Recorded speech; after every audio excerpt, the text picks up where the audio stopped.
Welcome back, people, to another Monday night Off Track FMX podcast, possibly recorded earlier. Not saying the date or time, but hey, we're back. I feel like I've told our listeners this a few times at this point in our short career. Like, we had to go through another little hiatus. We took a couple weeks off. I had to move the studio and, switch a couple things around. But we're back, and we should be knocking out shows hopefully soon, talking to some people, and, Anyways, Crater, what's up? How you doing tonight? Thank you for coming over late, as always. No, it was good. Glad to be back in the studio here. And the new studio. Yeah. For sure. It's a little more cozy than the last one. Yeah. It's tight. Cozy is the word we're going to use. I like it. It's a bomb shelter, bro.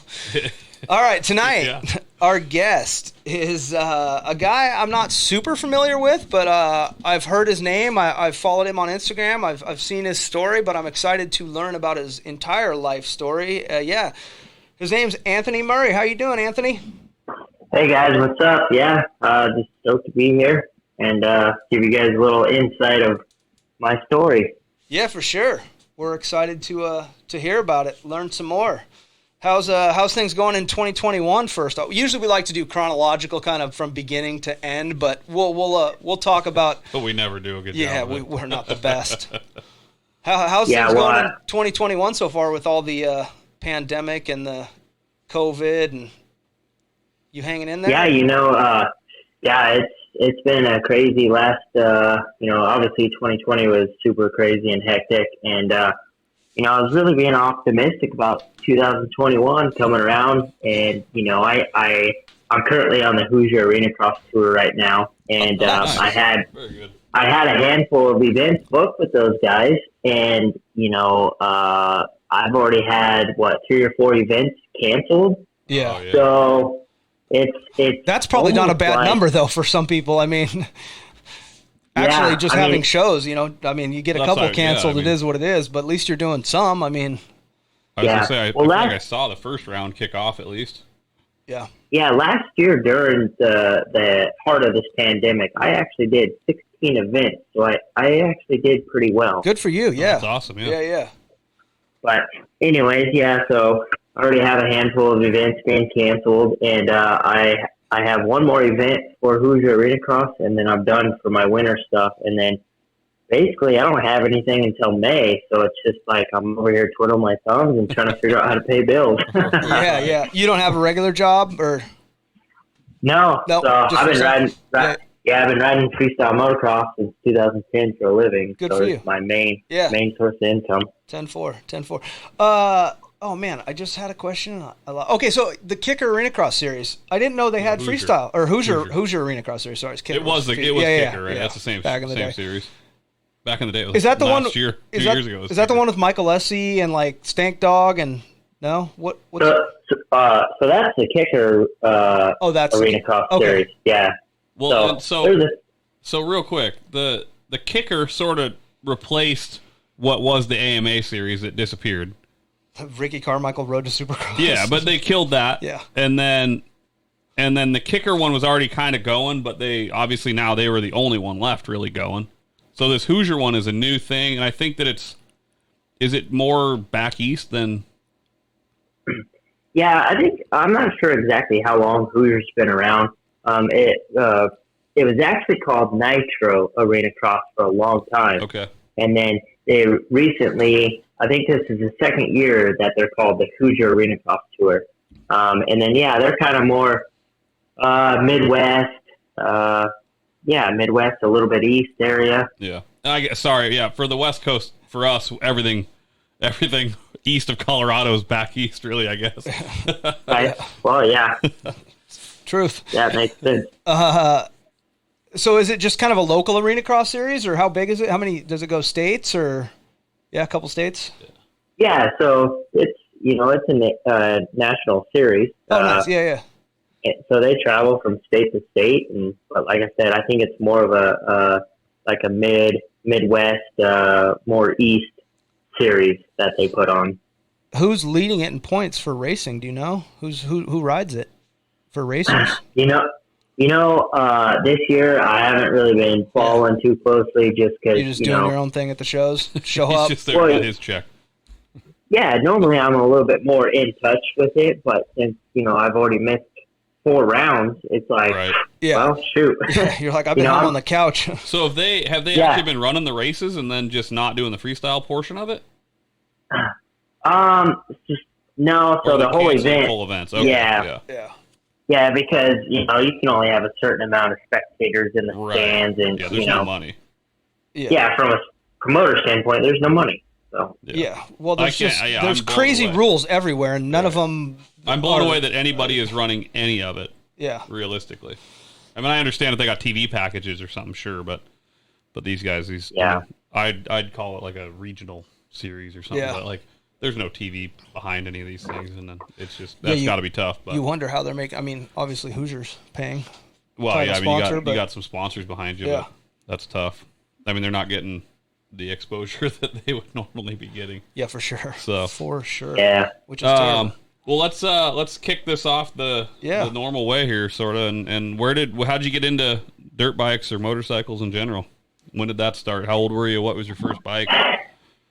Yeah, so I got my first dirt bike when I was 11 years old. And prior to that, I always rode BMX. And I just loved 2 wheels and flying through the air. And I remember the neighbor kid had a motorcycle. And the first time I ever heard that thing, I was just like so intrigued by it. And I was just like, man, I need to get one of those. And finally, my mom got me a dirt bike for Christmas when I was 11. And the rest is just history from there. What year were you born? I was born in 91. 91. Okay, so I'm 28 years old right now. Just a young guy, still. Yeah, still young, I guess, compared to some of the OGs in the sport. Still riding freestyle. Yeah, but you've put your time in, I'm sure. So 11 years old, you got your first bike. What was it?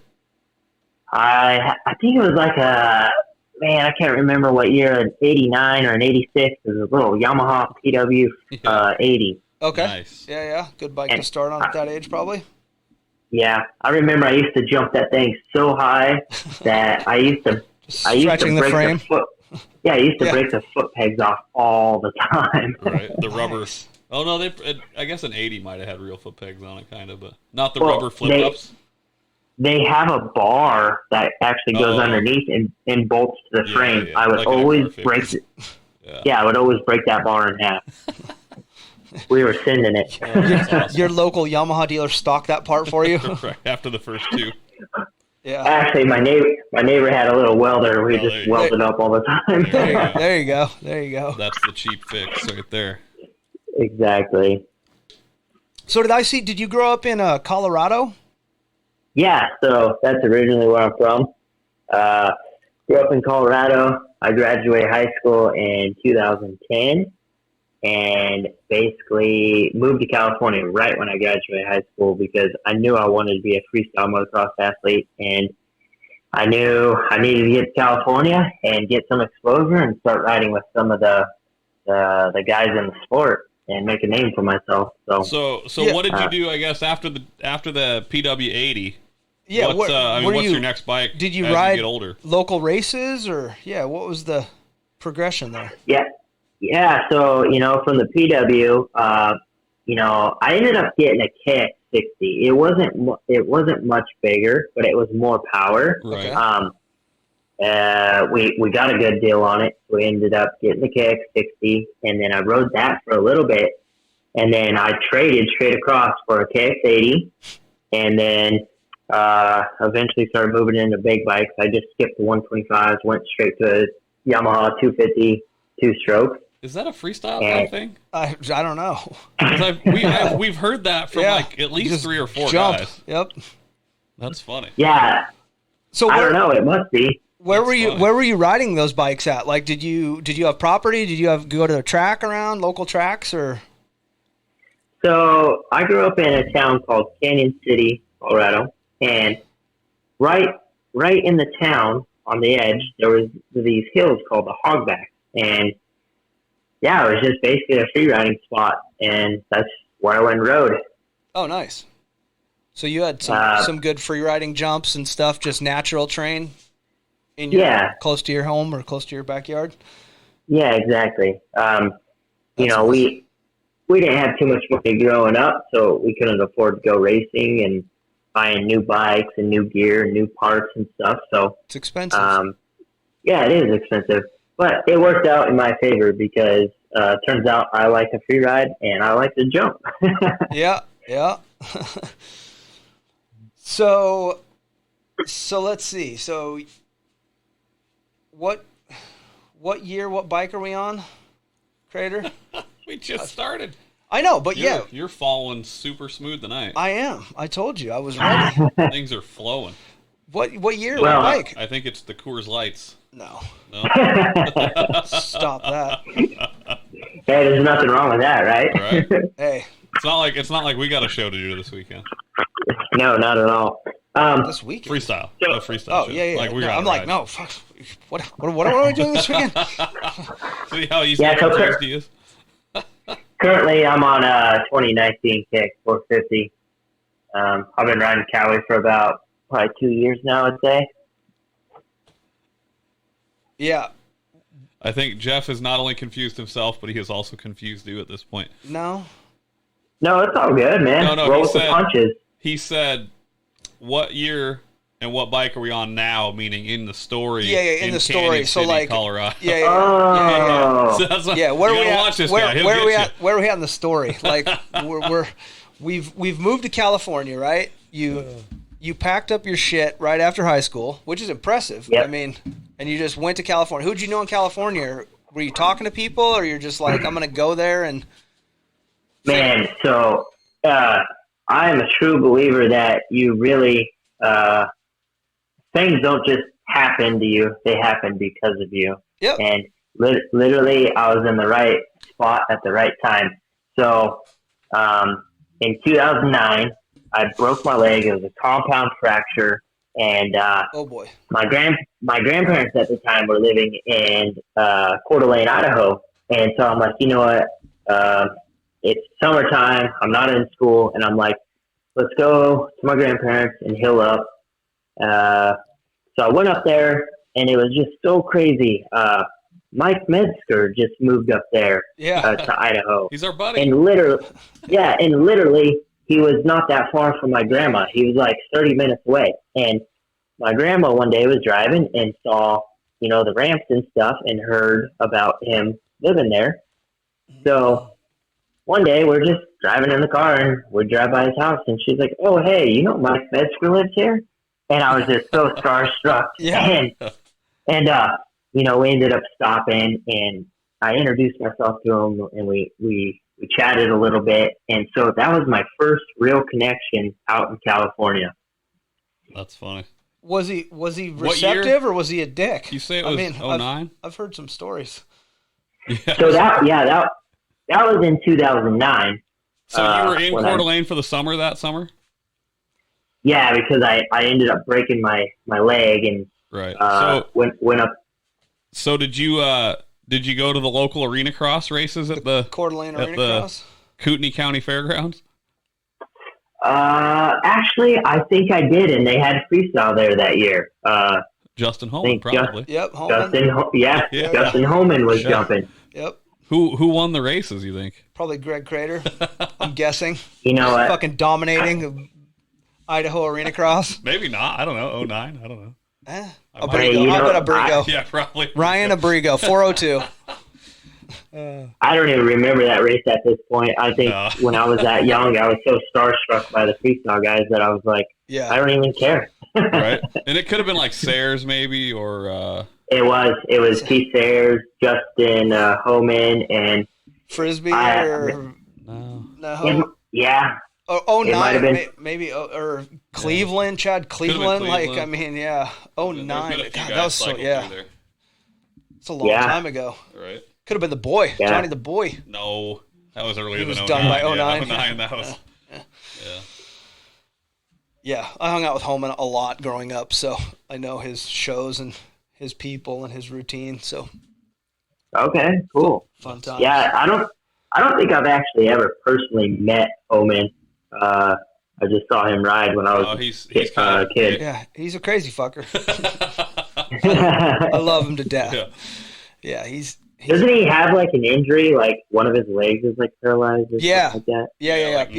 Yeah, paralyzed. But he's kind of gotten a little feeling back over the years. Like he used to have to like reach down with his left hand and pull the bike into second gear before, because he didn't trust his foot. Like he just couldn't feel the fucking thing. So shifting, any shifting wasn't good. So he just kind of reached down, put it in second, and did what he had to do. Wow, and he's out there riding freestyle motocross like that? Yeah. Yep. Yeah. Wow, that's insane. Yeah. He's got a super savage. awesome setup now, though. Yeah, no, If you're ever out on the West Coast, he's a good guy to get hold of. Yeah, Southern Oregon or Where? Central Oregon. Yeah. Oh, okay. He's in Redmond. Is he over by Bend? Yeah, Bend, Oregon. Yeah, he's like a half hour north of Bend. Yeah. Okay, cool. Yeah, I'll have to remember that. Good setup though. That way. He's got an airbag landing now these days, and he's teaching kids. Yeah, he's doing good. Yeah. Got a couple of tracks at his house. Yeah, little. I might have to look him up and see what he's up to. It's worth the trip. It's worth hitting him up. Little nitro circuits. I think he's got mountain bike rolling stuff. Yeah, that's right. He did build that thing. Yeah, he built like one of those big Red Bull, like they hit. It's probably Rockstar at his house. Dirt bike ramps off on a mountain bike. They drop in on that 3-story or it's a roll in, whatever. Yeah, drop in, roll in. Oh yeah, I know what you're talking about. I'm not doing it. I know that. No, we'll get Jeffrey down there. Yeah, we'll strap him to it. Coors Light or two. We'll be weed. Some liquid courage. Yeah, exactly. All right. So anyway, you meet Metzger in Idaho, and then years later, you're able to use him as a connection down in California. He's back. Yeah. So I met Metzger, and then I went back to Colorado, and obviously was finishing up school. But prior to me graduating high school, Metzger actually moved back down to California. Then he was putting together this freestyle motocross team called the Mob Syndicate. Yeah. And then he put together a free ride event out in Ocotillo.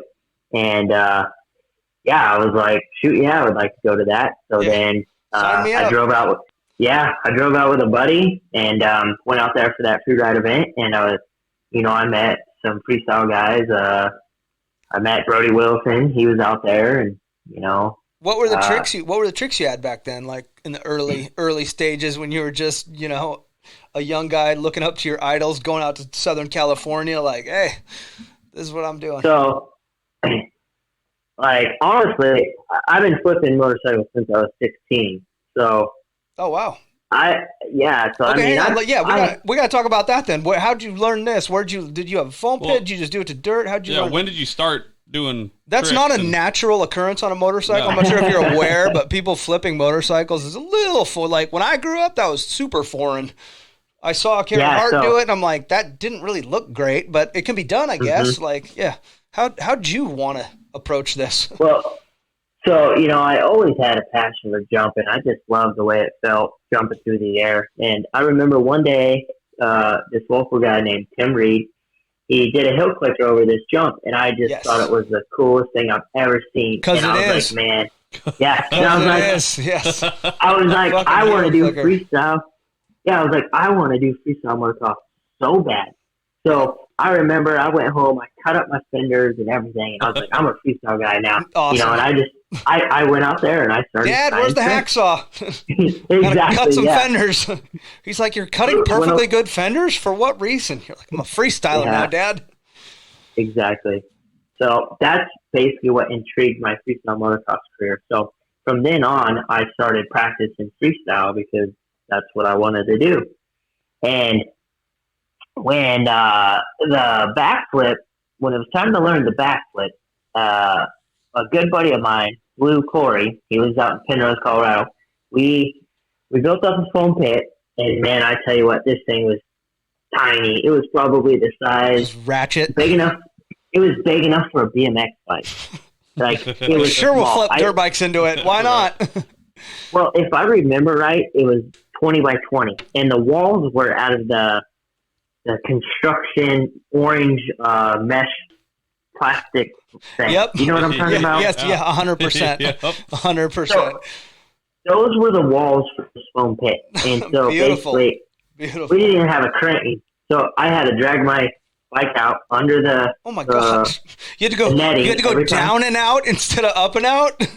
Yeah. Oh so I my had to drag God. my bike out every time. You're like, I'm just put gonna find the foam back bottom up of in the this pile. pit and crawl out through the fencing. Oh god. Exactly. At 16 I mean, years old, you're 16 years old. Hey, you do what you gotta do. Yeah. What bike are you Exactly. on? What bike are you And- on at this point? What are you riding? I saw you. You rode so- Suzuki's for a long time. I saw. I did, yeah. We need to talk So about that later.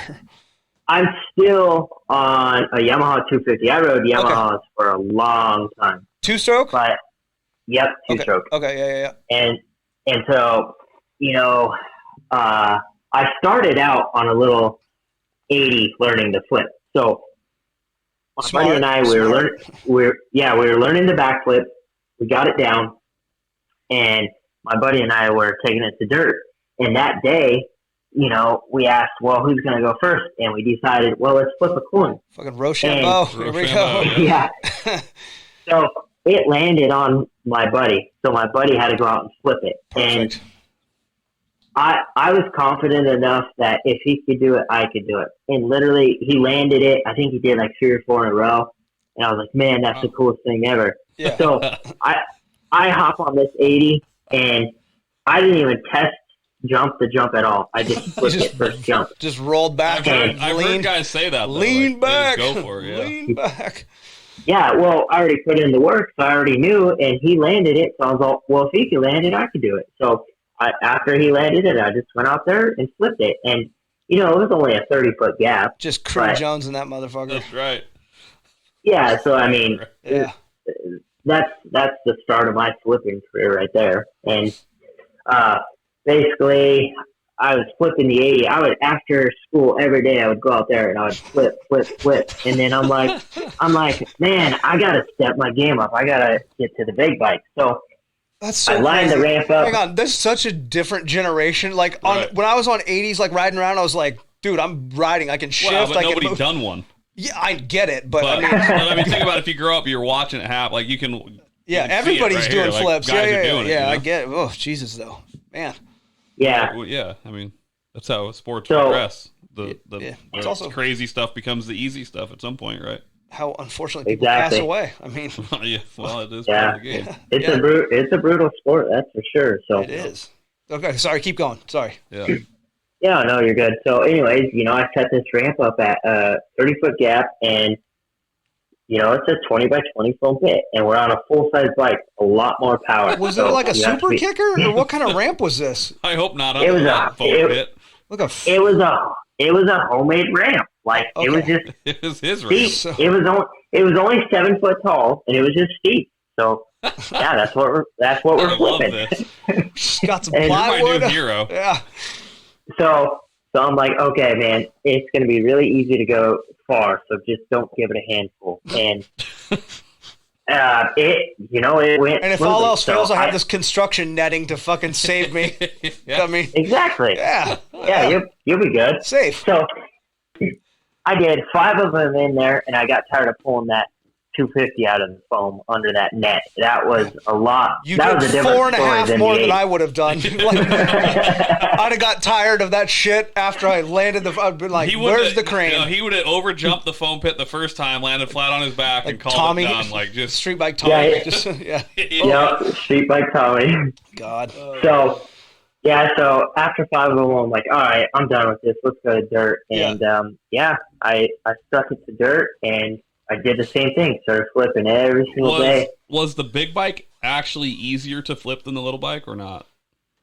So much easier. Right. Did you just step Like- up from that once you did the 80 to dirt or whatever? Did you just get the 250 and do it to dirt right away? No, that's what he just said. He took a 30-foot gap. Oh yeah. Sorry, yeah. Jesus Sorry, Christ. I thought we were still in the yeah. Hey, Yeah, so Holy stop shit. it. We just talked about digging I it was out of the sure- foam pit for a half an hour. yeah, I mean, yeah, you get confused and all that mess. It happens. I'm old. He gets confused. I'm It's old. not an age. Yeah, so anyways, I did AIDS. the same steps with the 250 as I did with the 80, and so now I'm flipping my full size bike and then the next barrier is in front of me. Okay, we're only flipping a 30-foot gap. How do we get it bigger? So move the ramp. I pulled up a full-size freestyle ramp and set it at 50 foot. And not the 7-foot homemade one, though. I mean, exactly. Yeah. So it was an actual 8-foot tall freestyle ramp, and set it up at a 50-foot gap, and just leaned back, did a 50-foot first gear flip. Though. First gear flip. Yeah. It is short, but what I really like about how I learned flipping is that I can flip all the way up to 30 feet and keep going back.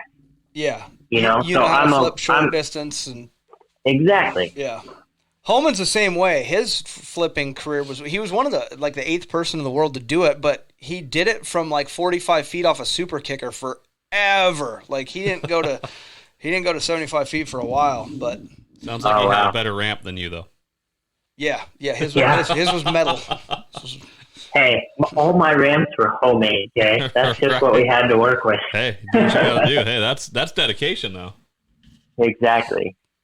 That's awesome. So, yeah, and just ever since then, when I started flipping 50 foot, I just pulled the ramp back 5 feet at a time and finally got it to a full-size gap. Got comfortable, and there you go. Yeah, and then I tell you what, from first gear to second gear was a big difference because holy shit! How could it not be? Well, a first gear flip at 50 feet, you're so wound out, you barely have any motor to help you bring the bike around. Right. A second gear, 60-foot flip, you have so much motor that you over rotate. So my first flip in second gear at 60 feet, I landed right on my butt. Oh. I put Randy handlebars in. I've been waiting for this first crash doing something you've been changing stuff over and over, and it's it just kept going smoothly. Yeah. Well, at some point it has to break, right? Yeah.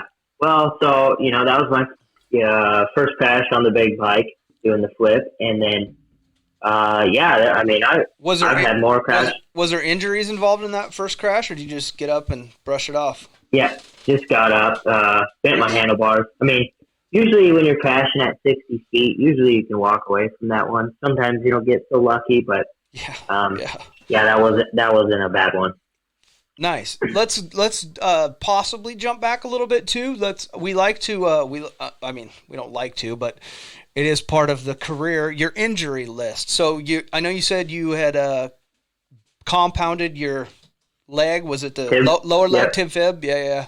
Yep. Tib. That was the first big injury or whatnot. What was next? Man, I've had so many crashes I can't even remember them all. Okay, these are things. Yeah, and then yes, I have another question that follows all these. Did you ever fall into the drugs? The no pills or anything. Good for you. Yeah, it's hard. So it's a struggle getting hurt that much, and yeah. So if you actually know me, I am a square, and, good for you. Hey, that's pretty unheard nothing wrong with that for a freestyle motocross rider. Yep. I didn't even drink until I was 21. I've never touched a drug in my life. Well, besides good for you. When you break a leg and they take you to the hospital and pump you full of morphine. That's only. I've never had anything else.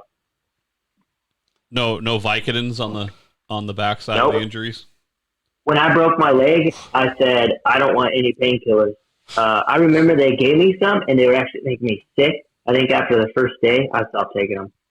Yeah, they'll make you sick the first couple times you take them, sometimes. Yeah, so I've been pretty lucky with not getting addicted to anything like that because, it is fairly common in action sports. It is. It's an epidemic, and, in our sport especially, there is a high probability you're getting hurt at some point, somehow, some way, and especially you're a little out of the demographic, but back in the day, they were just prescribing that shit like it was candy. Every doctor, just take more of this. Yeah, you're good. There you go. Might need these. Oh. Yeah. Wait, you need more? Okay, no problem. Yeah, next thing you know, they're like, oh, you're addicted. Now, what? And now we're going to cut you off. Yeah, exactly. Yeah. Right. Yeah, it is. Yeah. Well, you're lucky you never had to go down that road. Yeah, that's awesome. So injuries, you tib fib, and then. So actually, my first bone that I ever broke was my left clavicle. I broke that one. Okay. And that's a collarbone, Jeff. Yep, I knew that. I knew that. So Jeff's not great with I don't have all the technical terms in the world, so not just bones, but other things as well. Okay. I broke the left collarbone. There we go. But all my injuries leading up to that were basically just road rashes and cuts and scrapes and bruises. Nothing's broken. So break my first bone, my collarbone. I heal up and get back on the bike. And let's see, I was probably about 14 when I broke my collarbone. And then when I broke my leg, I think I was about 17 or 18. So, a couple years later, another serious injury. So those are the early career injuries that I've had. Yep. But the funny thing is, you're flipping at this point still. Right. I mean. Yep. Yeah. Still doing backflips. Yeah. So what were those like? How did you break your collarbone? What crash? What was that? It's always the stupid ones that get you. Right. I remember it was just this little step up jump, and basically when you peeked over the hill, you were not even that high. You were probably like a foot above the hill, so it was almost like scrubbing the hill. And I remember I did a whip, and my front end dipped, and it caught the top of the hill, and basically just threw me in a nose or an endo. And, I just went over the handlebars and landed right on my shoulder. The old Trey Kennard right there. Along Drug for the the front ride. wheel. Yeah. Is that what he did? That Washougal stepping up the hill. Yep. Broke his femur. Yeah. Second time, I think he broke his femur there. Poor Trey. That guy. Fuck. Trey. He's your boy from Oklahoma here. Yeah. Local. Yeah, he's an Oklahoma boy. Yeah. Do you know? Have you hung out with him? Yeah. You ridden at his place? Because that's all I'd be after. Yeah. No, I've never actually met Trey. My buddy Blake Shipman. He's actually he's buddies with all these guys. Yeah. He knows everybody. Well, when you've ridden with Brett, I saw a video with Brett Q, and obviously you're wearing 365 gear. It looks like. Well, I was. Okay. Just as of this year, I just signed a deal with FXR. Oh, okay. I saw that too. I saw you wear FX. That's another thing we like to go through, like the different companies you've been sponsored by. Let's not get there yet. We'll do that at the end. Well, I mean, and we're here. What kind of gear do you wear in the early years? What were you flipping in the foam pit? What kind of helmet were you wearing when you were flipping in the foam pit? 5 times taking your bike out from underneath the orange barrier. Okay, when I tell you we didn't have money growing up, I mean that. So we probably were wearing jeans and a t-shirt. I really don't remember. Like Scott Murray. When I was so fucking gardening gloves and a hockey jersey. You guys related? I remember. I remember at one point I was using a towel as a seat cover. I literally wrapped my seat in a towel and stapled it on. Oh my gosh, that's amazing. What was wrong with the seat cover that was there? Why were you switching to a towel? Yeah. Well, I can't remember exactly what happened, but did an alligator eat this seat, or what? Did you have to cut it down, or maybe it crashed and it shredded it, whatever? But I think it was just getting ripped up. It had tons of rips in it. If anything broke on those bikes, okay, we would use tie wire, or I'd go down to my buddy's house. I feel like a towel's grippy. You're like, let's do this. Right? I'm like, hey. Yeah, there you go. My buddy down the street had all these freaking bikes that he collected. So he had hundreds of miscellaneous parts and cables, and we would just make it work. That's what we did. Hey, I like it. I'm just saying. Yeah. I went to Africa one time. You got to make it work. And those guys literally couldn't even get, you couldn't order parts. So they would just strip bikes down. It didn't matter if it was the right year. It didn't matter. Let's figure it out. Jam stuff into engineering other stuff. And African engineering. Thanks, Jeff. Yeah. I got that. Yeah. Yep. Literal. In the most literal sense, yes. Yes. They had to shovel dirt onto your landings for... Literally with shovels. The weirdest shovels I've ever seen. Building small landings. You're like... No, it was a big landing. Yeah. They had a dozer Bill, push up the dirt that day. Or before we got there. But it didn't run after that. You were just too prudy, and you're like, I need more dirt. You guys fucking get out there with shovels and put more on it. It was literally this peaked thing, like it came to all a right, point. well, you at the race top. Supercross. Like, Fucking do it. No, like narrow, like side to side peak. Figure it so out, you bro. had to jump 10 feet down the thing to get it to where it was wide enough to be good. Come on, you're a professional. Wow. I thought I was until I went there. Holman trip. Wow. I was just impressed with the dude blew his bike up and then somehow had it a running YZ 426 the next day again. Like, what happened overnight? Holy cow. Different. It didn't even look like the same pieces. It was Like, amazing. we're in a remote section here. Like, Yeah. how did this thing get Deep alive? in the Uganda forest. Oof. It was cool. Yeah, man. Actually, I've never cool. experienced that. I've never experienced Africa, but I tell you what, I've been to some third world countries, and you just pray that you make it home. That's all there is to it. Yeah, 100%. Amen to Yep. that. I Exactly. mean, yeah. Do what you got to do is to survive and make frightening. $1. Yep. Hopefully you made $1. Yeah. So, yeah, doing the little research thing, looking at your resume, we may be, again, jumping ahead or whatever, but I don't give a shit. You did Red Bull X Fighters? A few or a couple or for... So I actually, I've never competed in Red Bull X Fighters, but I've done some Red Bull X Fighter demos. Okay. So just stuff on that. Yeah. Where all have you traveled to? So let's see, man, I've traveled to all through Mexico. We did X-Pilots tours through there. Let's see, Nicaragua, Honduras, Ooh. El Salvador. I've been to Dubai, and then I've probably performed in almost all 50 states. So Nice. you've been to Seattle? definitely- Up in the Seattle area? I've never performed in Seattle. But you've been here? Let's see. I did an event one time in Wenatchee. Wenatchee. That's was that another Washington arena cross or deal or whatever. what? No, so that was for the rodeo that they had there. Oh, yeah. Probably in the So, Sun Dome I did- or something like that. Wenatchee Rodeo. I can't remember. It was an outdoor thing. It So, was outdoor. uh, Yeah, there's probably a bunch of that there. Wenatchee. yeah, so Better be in the summertime. Yeah, he said it was. Rodeo. yeah, you ain't riding in the winter. Yeah, no. They don't do a lot of rodeos Unless you're in Paul March. Connor. PC. Yeah. Yeah, guys, Selling his van. Wenatchee local. I saw that. If you're interested in a van, my boy PC has Two-wheel one. drive. It's a beautiful van. Well Diesel taken care Chevy, $12,000. of. I didn't, yeah. Man, I've done the whole van life. Yeah. I've done the whole van life, and after you own a truck, you don't want to go back to a van. Okay, after you own a heavy-duty diesel truck, you do not want to go back to a van. Yeah. What kind of truck do you have? What kind of heavy duty diesel truck do you have? I drive a Ram 2500. Nice. I don't know if you guys are fans or Dodges, but I drove a Dodge for a long time now. We don't hate on nobody driving around in a Yeah. truck with a motorcycle in the back. Exactly. Sweet, I like your style. Yeah. Yeah. Again, so speaking of Dodge, and let's jump back to Suzuki. How'd you get on these Suzukis? What's the motivation behind So, that? yeah, I rode. Cheap and easy? They are. I mean, Yeah, it is what it is. People you hate on, but it's a fucking good bike. I mean, You want to as talk much about as I hate on a them bike too. that you can get parts for, though.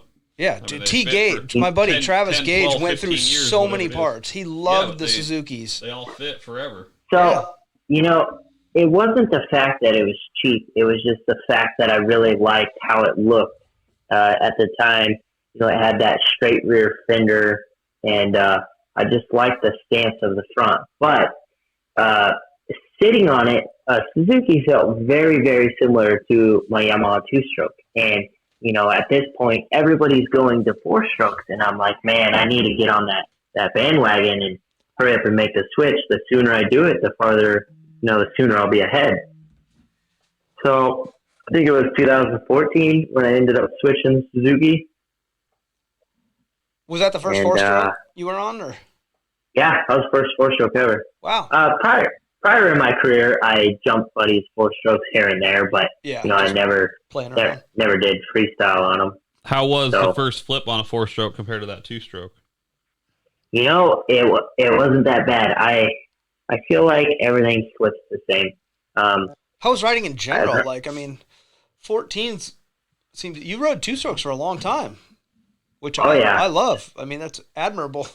A lot of people like that. Well, it was just how many YZ250s could I buy? And at this point, I'm getting tired of them. You know what I mean? I'm like, yeah, I want something new.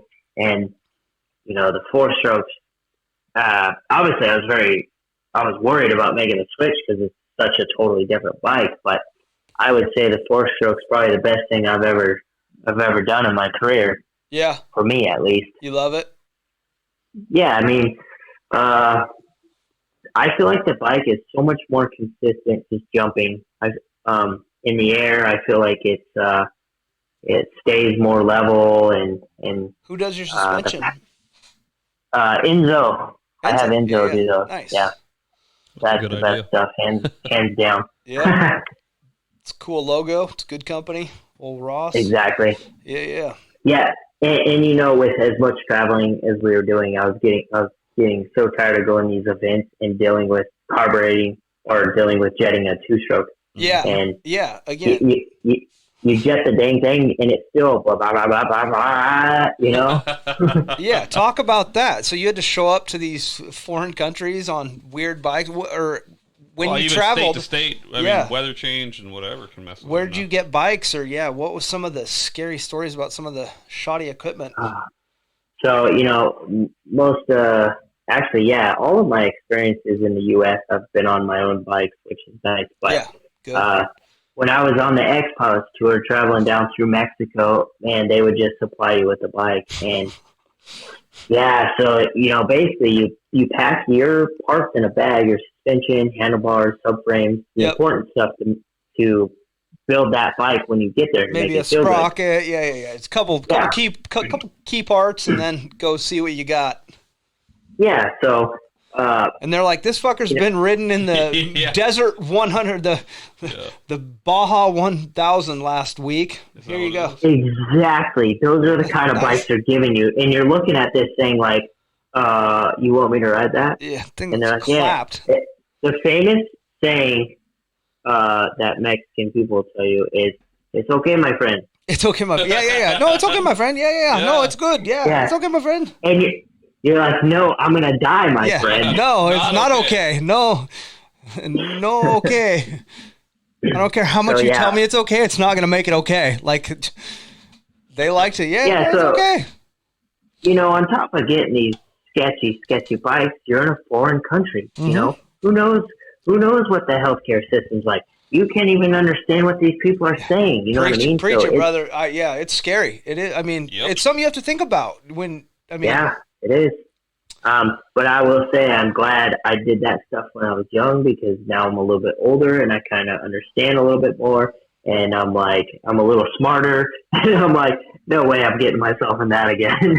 Yeah, it's like risk reward. Like, what am I getting paid to do this? And why am I doing it? And again, that's a question I have on anybody, even getting into freestyle motocross. I mean, motorcycles are dangerous in general, whether you're riding motocross, supercross, arena cross, whatever. But freestyle, I feel, especially with the tricks they got these days, it's got its own set of. What do you think of these people doing double backflips and triple backflips? I've played a little bit with a double backflip. Really? I think... Hopefully not into the foam pit with the orange barriers. I pray to God. No. Okay. It was actually... It was a legit foam pit. It was Cowboy King Bartram. There you go. Yeah. He's probably been around and seen some happen. Yeah.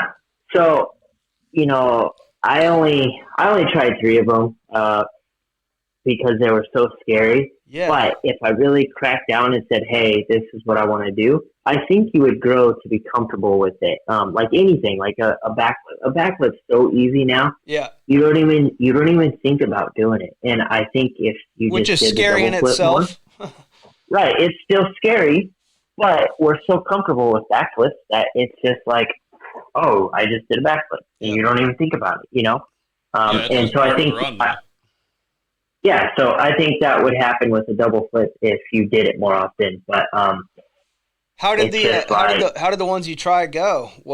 Did you over rotate, under rotate? Like, So I was actually doing it off of a quarter pipe ramp, and so I was actually traveling. What gear were you in? I was actually traveling sideways while doing it instead of forward. Yeah. But so I tried them in first gear, and I was almost all the way around. I was basically straight upside down and on the second one, and was almost getting it around. And I think if I would just grab second gear, I think second gear would have pulled me around. But because it was, I guess I really didn't have much drive after that. I'm like, I don't know if I really want to do that every weekend. It's called common sense. But, Yeah. You know, I do think about it. I do think about it from time to time. I'm like, I would love to say that I've done a double flip just for self-accomplishment. You know what I mean? Add it to the list of self-accomplishments. I get it. Exactly. Check. I did that. Yeah. You know? Landed a double flip to dirt. Not a lot of people can say it. I mean, there's a handful now, but it's not a. I mean, it's not a regular one. Yeah, I don't know. I don't think I could name 10. I mean, no, 5 would probably be. Yeah, I think there's only probably 3 guys really. No. You think there's more than 3 guys doing it? Yeah. Well, I mean, I think Taka does it. Does Taka do it? Cam St. Clair, I mean, has done it or whatever. He was. Well, yeah, Cam doesn't. All these Australian guys, like they're all doing double. Exactly. Yeah. No, the Australians are. Yeah, they're crazy. Loco these days. Yeah. Yeah, they're killing it, and they're all telling each other it's all right, my friend. We have a lot of Australians. Exactly. I love the Australians. Yeah. Hey.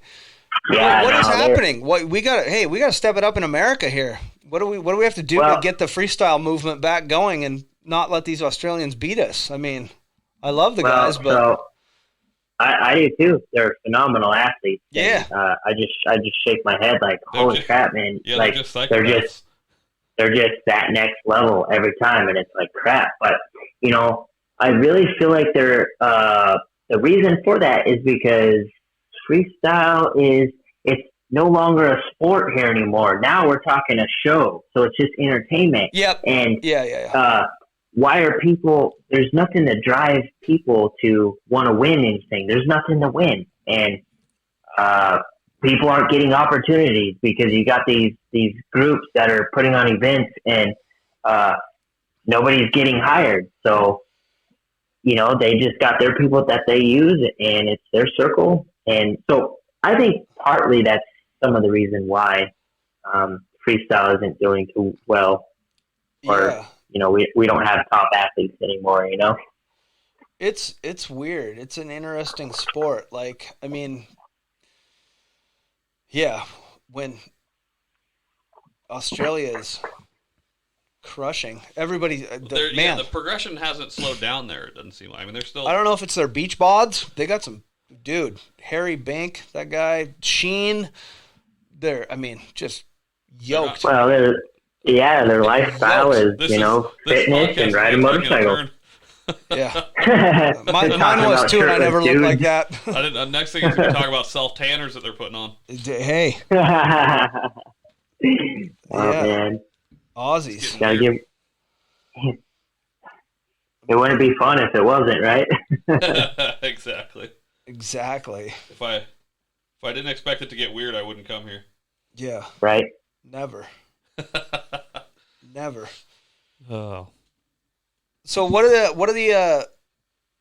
the other big shows you've done? What are your favorite shows you've done?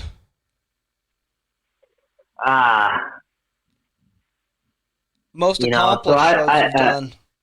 You know, so I've done Nitro Circus Tour, which is really awesome. I love the environment. Such a fun time and just so stress-free. Probably a decent paycheck too, right? Solid, at least. I mean.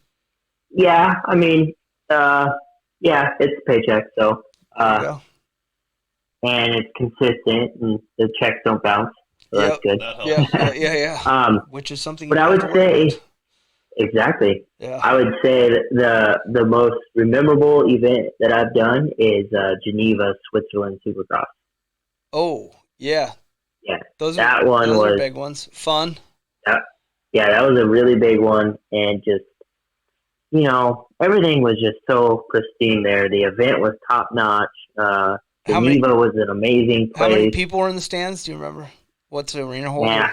Just packed. I don't remember, but A lot? it was packed. Yeah. Probably 20, 30,000 people. Like, Yeah. it was a big event, you know. Yeah, those shows But- are good. Who So else? that's- Is Geneva 3 nights? It possibly is. I can't remember. Who else was there with you that night? Do you remember?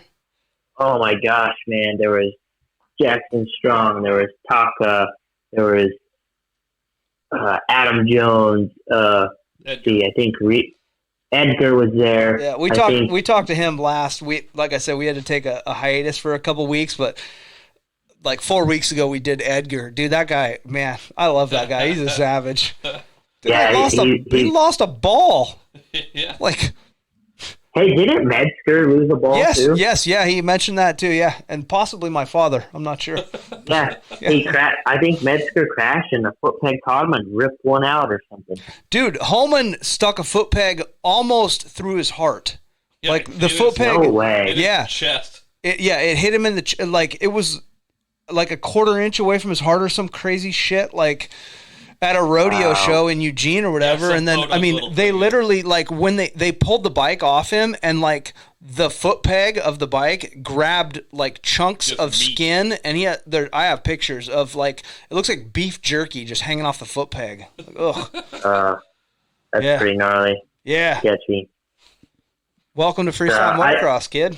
Exactly. Yeah. Anyway, who else was there at Geneva? I think, let's see, Winky, Watanabe, Yeah, he yeah. was there. Reese, I think Izzo or something like that. And that's all I can remember off the top of my head right now. That might have been it. But, I mean, there was definitely some heavy hitters there. I mean, the Yeah, trick those- list was big. Big names. Yeah. Was it a contest or was it just a show or was it It was just a demo. just start money So- and do what you can, make the crowd happy? Yeah, so, you know, it was a cool experience. No stress there, so very relaxed. And, yeah, man, good times. What were you on a good bike at that? Yeah, Yep. those guys over there, they got me a brand new bike. There you go. I asked I was on a 2016 RMZ. I asked for that, and they got me a brand new 2017. Oh. I was Even like, better. sweet, even Yeah. better. He's like, I don't know if my parts will fit this thing. Yeah, well, luckily, you know the history of Suzuki. They don't change Yeah, that much. yeah. No, I haven't heard. Tell me Yeah. more. Tell me more. Do tell. They Really? haven't had a new model in how long? So, wow. Interesting. Yeah, I like it. so I would go back there in a heartbeat. Yeah. That place was just, it was a good event. You're still going strong though. I like it. Yeah, man, I got a lot of stuff in the works right now. You know, I stay pretty busy with, you know, I ride the Hoosier Arena Cross Tour. I ride Octane Addictions. I ride the ATV Big 8 Air Tour. I ride Cowboy Kenny's Steel Rodeo Tour. You know, and sometimes I do the National Circus Live Tour. Is Kenny's so- tour still going? Kenny's doing a lot of shows. Him and Byton do shows like they've been doing a decent amount of shows. Yeah, you know, those guys are. Well, I mean, did We're they all have really. shows last year? During, like 2020? They didn't do anything, right? Yeah, they had some. Yeah, Oh, I they think didn't. yeah. Yeah. I mean, They didn't have we very really many. know that. Yeah, they didn't have very many, but yeah, they had some shows. So. That's cool. You gotta remember too, but anyway. these people live in Oklahoma. They're like, Yeah. you dummies in Seattle and New York and California, Yeah. like your fucking COVID is a hoax. Like we're good here. Like we'll do shows, we'll have fun. Yeah, it's outside. Leave us alone. Yeah. Exactly. It's like the rodeo world, the motorsport world. It's like I don't know, we just like get it. Yeah. We're just You know what I mean? Yeah. Exactly. We're well- just immune. Man, it's just I don't want to get into politics, but I mean, sometimes Yeah. you have to question it. Okay, we got all these people wearing masks and they're getting COVID, and we got all these people not wearing masks and they're not getting it. If masks So- work, then why don't they work? That's what If masks work, why are we at an all-time high of COVID cases. If I'm wearing a mask, I'm robbing you. I guarantee it. Like, if I'm masked up, it's robbery is happening. I like to show my beautiful face. I want to cover this shit up. Yeah. I'm pretty. Yeah, it's crazy how things are changing. But, anyways, with that being said, I normally do 100 shows a year. And so now I've launched my own brand / event, and it's called Gravity Slayers. So that's what I'm working on at this point in time in my life. That's you. That's your deal. I saw that today on the. But yeah, I didn't. Oh, that's cool. So yeah, I'm just working on building that, and the main reason is, okay, I know I can't ride freestyle motocross forever, and I want to always stay involved with it because I'm very, very passionate about it. But also, there's starting to be not a platform for up-and-coming riders, and I want to give people opportunities to be able to go out there and make a living riding a dirt bike like I did. You know what I mean? Do the thing you loved. Yeah. Yeah, so I want to build this platform, and I want to help people out. I enjoy it, When I lived at Bartram's for 5 years, and I had riders all across the nation come out there, and we worked on flips in the foam pit, and I just enjoy it. I love the sport. You like teaching? You feel like you're a good teacher? Because that's not for everybody, I guarantee that. I think that's true. Well, I mean, it's been on, only a couple people at a time, and I feel like I've really enjoyed it. I don't know how a huge group would be, but I mean, I do. I like helping people. I like teaching them. Yeah, if I you're like helping giving them and my they're knowledge. progressing and they're happy with the results, I mean, that's all that matters. I mean, it doesn't matter if you're doing 10 or 2 or whatever. I mean, as long as, people are pumped that you're actually helping them and giving them good knowledge. And if you got guys that want to be there and are willing to put in the work and the time and what you the tell them risks to do, that it takes and whatever, then that's a good program. Yeah. And if I would have had somebody helping me like that when I first started out, that could be leaps and bounds further. But, I didn't. I'm self-taught, you know what I mean? I've learned everything, and, I've definitely had some helping hands, like being able to train at Bartram's place. That's been a huge impact on my career. But, if you can give these kids advice and teach them, then I think you can help the sport stay alive and help kids progress and be safe doing it, Yeah, we got to focus on these Aussies. We got to get some talent up and coming here. We got a steep road ahead of us. I'm just a little bit worried with all these kids coming up, though, how they're so glued to their iPads. I don't know if they're going to want to take the risk. No. Well, there's always going to be some.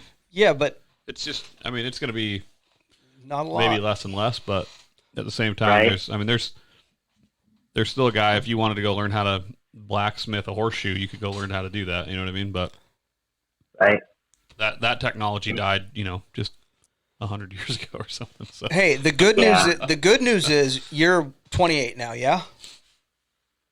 29. So I'm almost in my dirty 30s.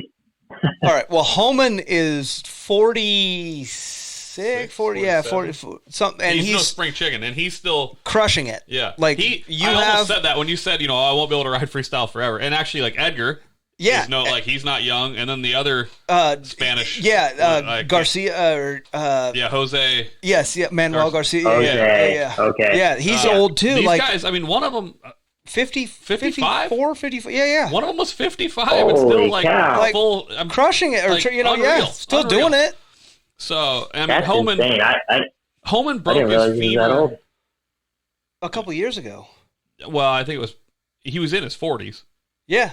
When he broke his femur, and it was like he was on a motocross track. That dude was back on a mountain bike like 2 weeks later. Homan is a psychopath. So it's all relative. That dude ain't scared of nothing, and he wanted to be able to get away from it too and create the same idea you're kind of doing, where he could teach and he could put on events and have riders go ride, and he could be the middleman kind of the guy putting the shows together. But which was surprising to me because he couldn't find guys to show up and do the ride and do it. Well, because Homan doesn't like people at his house. Back in the day, it was weird. I was one of the few that got to come out there and. Well, you do have to worry about insurance and liability, and Homan he has a UW education. Yeah, he's a smart dude. Though. You went to call. Yeah, he's got the right forms to sign. I'm sure. Yeah, now at least it feels good. But he finally went through the process of talking to a lawyer, getting probably that. Well, even when I was going down there, he made me fill a form out once. Oh, really? Oh, yeah.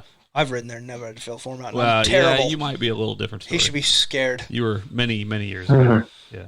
You should sue him now, just for the... Yeah. Remember that time I tweaked my ankle at your house? I'd have lots of I need some kickback. Yeah. Right. I'd have lots of other people. But no, I mean, there's you got a lot more time left than you give yourself credit for, I think. In that sense. If you want to keep doing it. Which it sounds like he's full bore, which is amazing. Yeah. I like it. Yeah. Oh, man, my heart and my head into this 100%. Like I said, I love it so much and just want to keep doing it. So. I like that excitement. I feel like a lot of the other people we've talked to, well, we haven't talked to, I don't think we've talked to anyone that was in their 20s. Yeah, we have. Who? Bryce Holmes. Oh, yeah. He's young. But he's Australian. Yeah, he's Australian. But, hey, we've talked to him. Everyone else, I don't know. I'd have to. Older? Yeah. In their 30s. Is this our youngest contestant on Possibly. Like, say him or Bryce. Might win a prize tonight. Yeah, we don't have any prizes. Yeah. You don't want the prize. Funny. You don't want a prize if Jeff is giving you a prize. No, I have lots of bullshit I'm trying to get rid of right now. That's actually, you need a thermos covered in Cabbage Patch Kids? Or no, what is that? Garbage Pail Kids? Hey, I have 10 of these. Garbage 5 of or whatever, these. yeah. We can.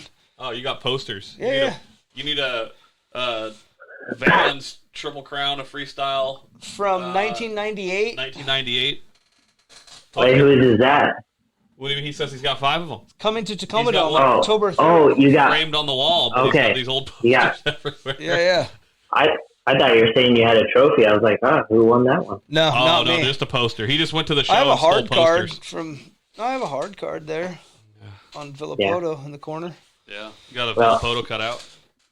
I know that, because like I said, I lived at Bartram for 5 years, and that dude has won some stuff. He's got piles of those freaking plaques from those Triple Crowns. And right. Well, and that's the thing. Those guys, there were so many events to go do. When Kenny was at the beginning with Travis. And, yeah. Those guys were doing doubles competitions and nonsense and just show after show after show after show. And it was just constant. There was, at the beginning there wasn't a ton, but it got to where they were doing. I'll bet you they were doing 10 or 12 really big shows a year. Oh yeah, and that's what freestyle needs. We need another platform. We need to turn this into a sport because what's happening right now is freestyle is getting so saturated by, I don't even know if we can call them C-level riders because, they jump a ramp and do a can and think they're a freestyle motocross rider. Well, yeah, we call those ramp kids. Or Jeff Schnee. Exactly. Or Jeffrey. And I was a can kid. The other host of this show right now. I like the cans. I'll be honest. Yeah, but you never, you claimed it. You claimed to be a freestyle guy. You signed a lot of autographs. You looked the part. I signed a ton of autographs. But you didn't even have gear on. You just just had the tattoos. I have a lot of tattoos. They love tattoos. So Homan would go take a break. So Homan would flip and then go take a nap in the trailer. And they're like, "Who?" Sister would go up front, or he'd be back there, and they're like, "Who flipped?" And Homan would point at me, and everybody's like, "Fucking, we want his autograph." Like, all right, whatever. Keep you kids happy. I gotta sign some shit. Hey, look good. For at least he was sharing some of the glory. There you go. No, yeah, he wasn't afraid of that. He didn't like to take it. He was always like, dude, I just want to relax, maybe have a cocktail in the back of the truck, and you can do all that nonsense. And Jeff over here was loving it. I was loving it. So I think the sport needs another competition platform because, like I was saying, that this sport is getting so saturated with C-level freestyle riders doing demos because all the promoters care about is if this guy can go jump a ramp and That's all they want to see. Tricks you know aren't what I mean? important. So, Yeah. So you're employing these people that shouldn't even be out there in the first place, and it's putting top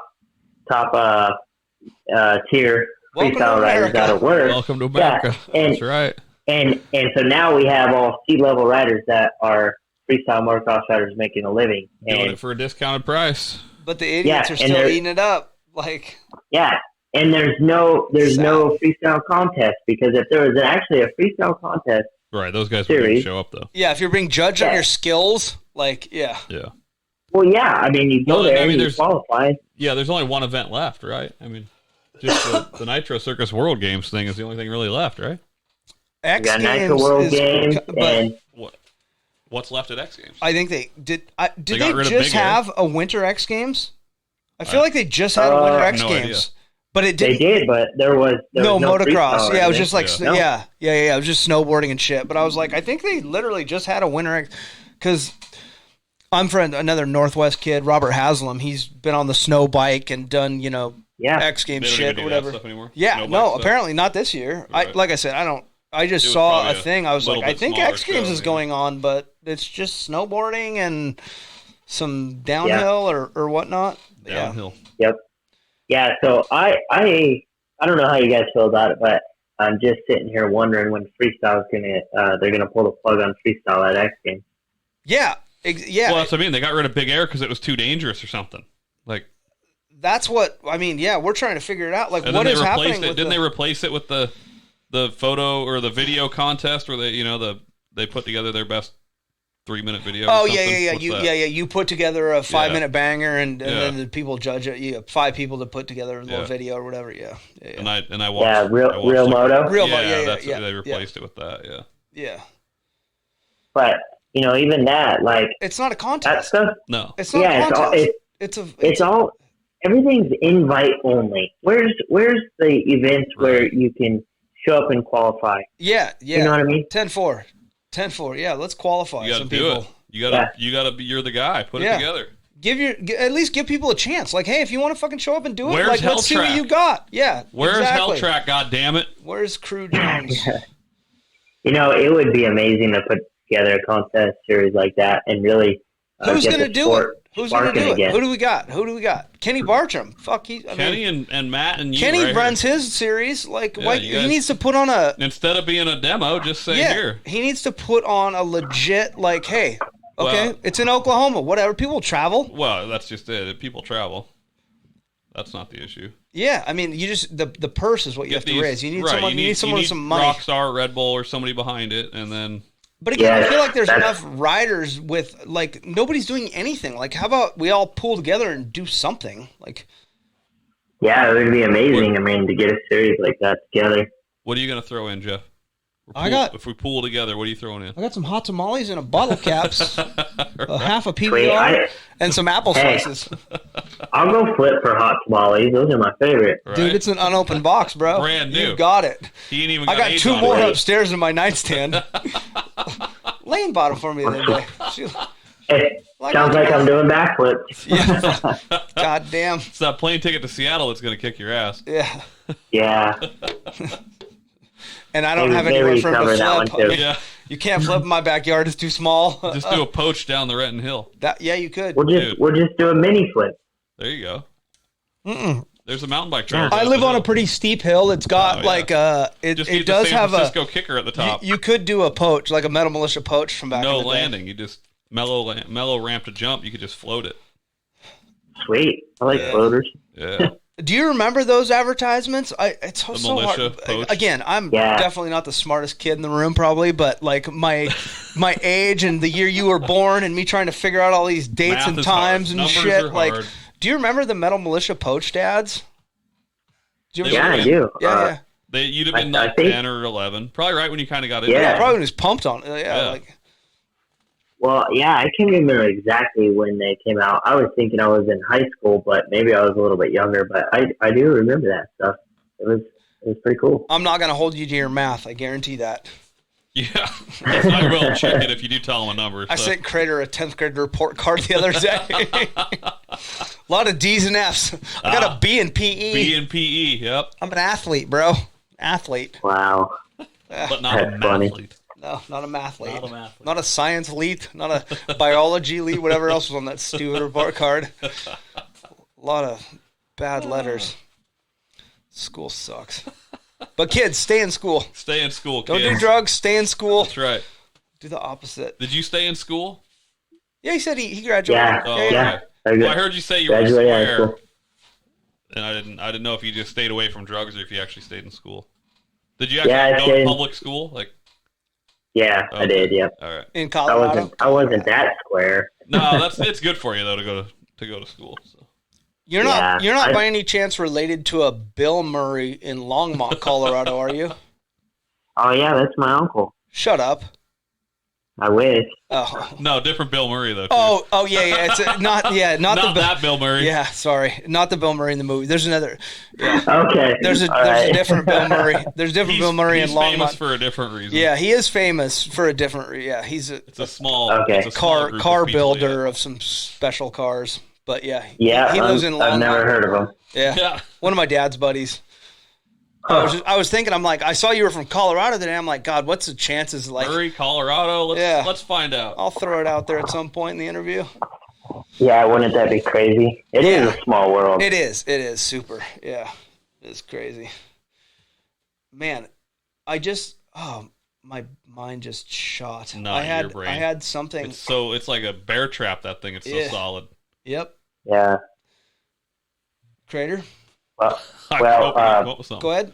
Oh, you know, we could talk about another one of my injuries that I had through my career. yeah, let's do it. This one's got a story to You're it. not missing a ball, are you? I've had enough of those stories, and I've only heard one. No, I've got two of those. Thank God. Would have been better if you said 3. For fun. I've actually got some extras. What was that? That's why I'm able to do this. What was that Schwarzenegger movie with the chick with 3 tits? Oh yeah. Total Recall movie? yeah. So it was back in 2015. I was riding super good, really consistent, riding a lot of demos, and I just finished up doing a show for Kenny up in Iowa. We went down to his place, and at the time that song Whippin' Nay Nay was out, and it was really popular. Yeah. So we were like, hey, let's do a film, a video, and let's put that song to it. And so we set 2 freestyle ramps side by side, and so we were going to do side-by-side whips. Well, I was on I guess we would call it the inside ramp.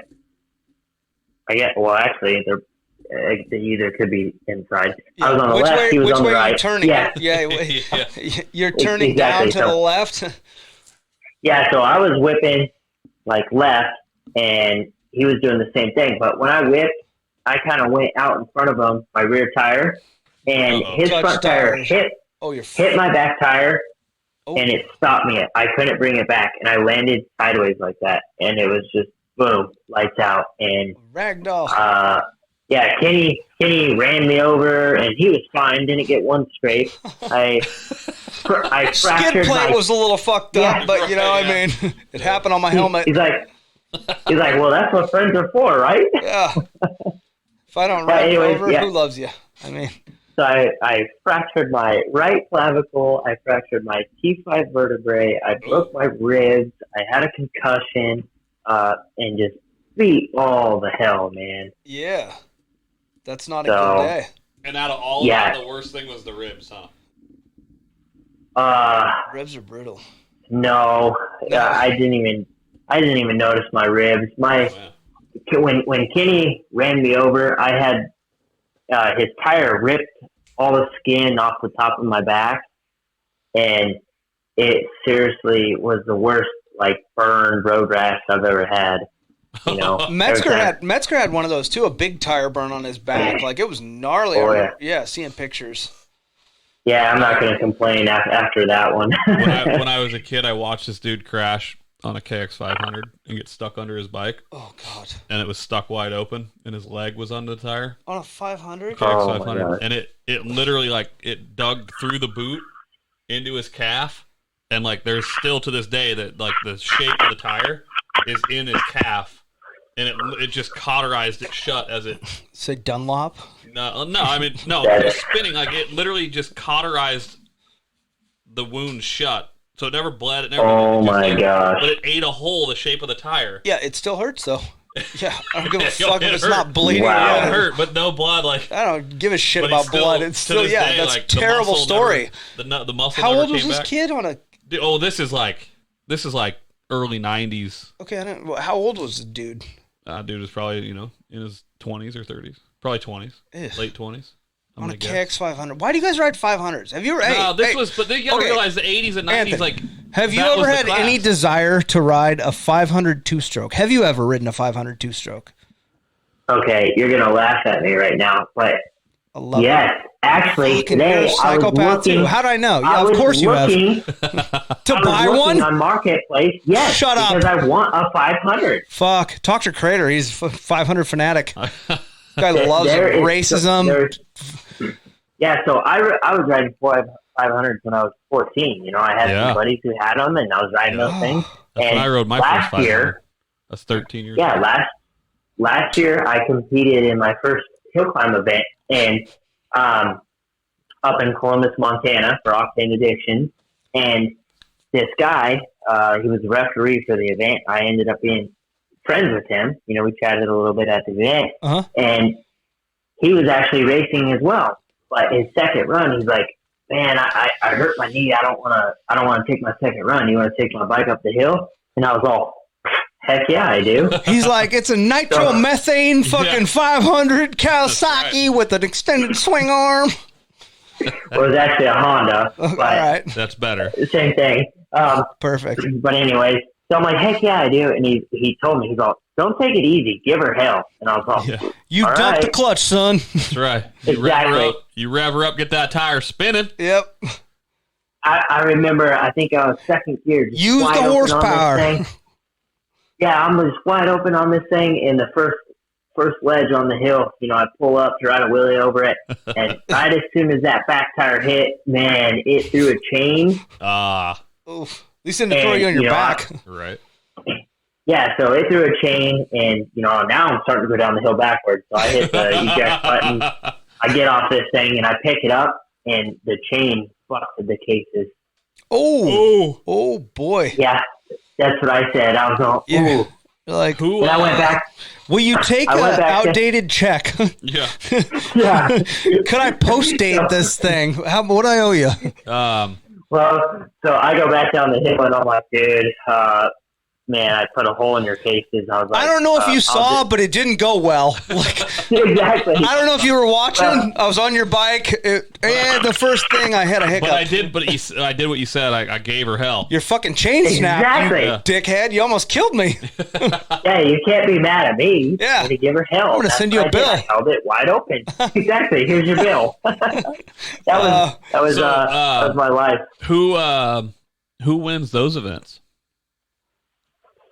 Oh, Jerry man, Ruminer? so, That'd be Joey. there's Whatever. There's they call him Rev Limiter, don't they? Yeah. Holy shit, you know that guy? He hill climbs So- at Jake Anstead. does, Yeah. too. Oh, Jake Anstad. Yeah, Yeah. Jake Anstead, yeah. Those are like He's actually really good, decent, too. talented Yeah. pros from Yeah, the they're local Northwest. boys. They're Like, from around yeah. here, yeah. They're into the hill Yeah. climbing thing, though. Yeah, they're So- into Big hill into climbing, it. yeah. Prior to hill climbing, growing up as a kid, I always heard of the name Travis Whitlock. because Yeah. Whitlock was a he- huge hill climb name. Yeah. Yeah, he's a big champion in hill Yep. climbing. So I was a huge fan. Ended up meeting him that year and becoming good friends with him. But, I've met a lot of other hill climbers too, like you said. Right. Some of the names you just mentioned. Let's see, there's, Oh. it Jason? Is it Whitacombe? That one. Yeah. I don't know the hill climbing Uh, industry. There's Austin Tyler. I wonder why Crater hasn't dipped his pussy feet into this Nah. fucking hill climbing. It's a whole. Yeah. It would be like a career. I'd have Well. to start again. That's not for me. I mean, Ask Whitlock about the Jolly Rogers hill climb.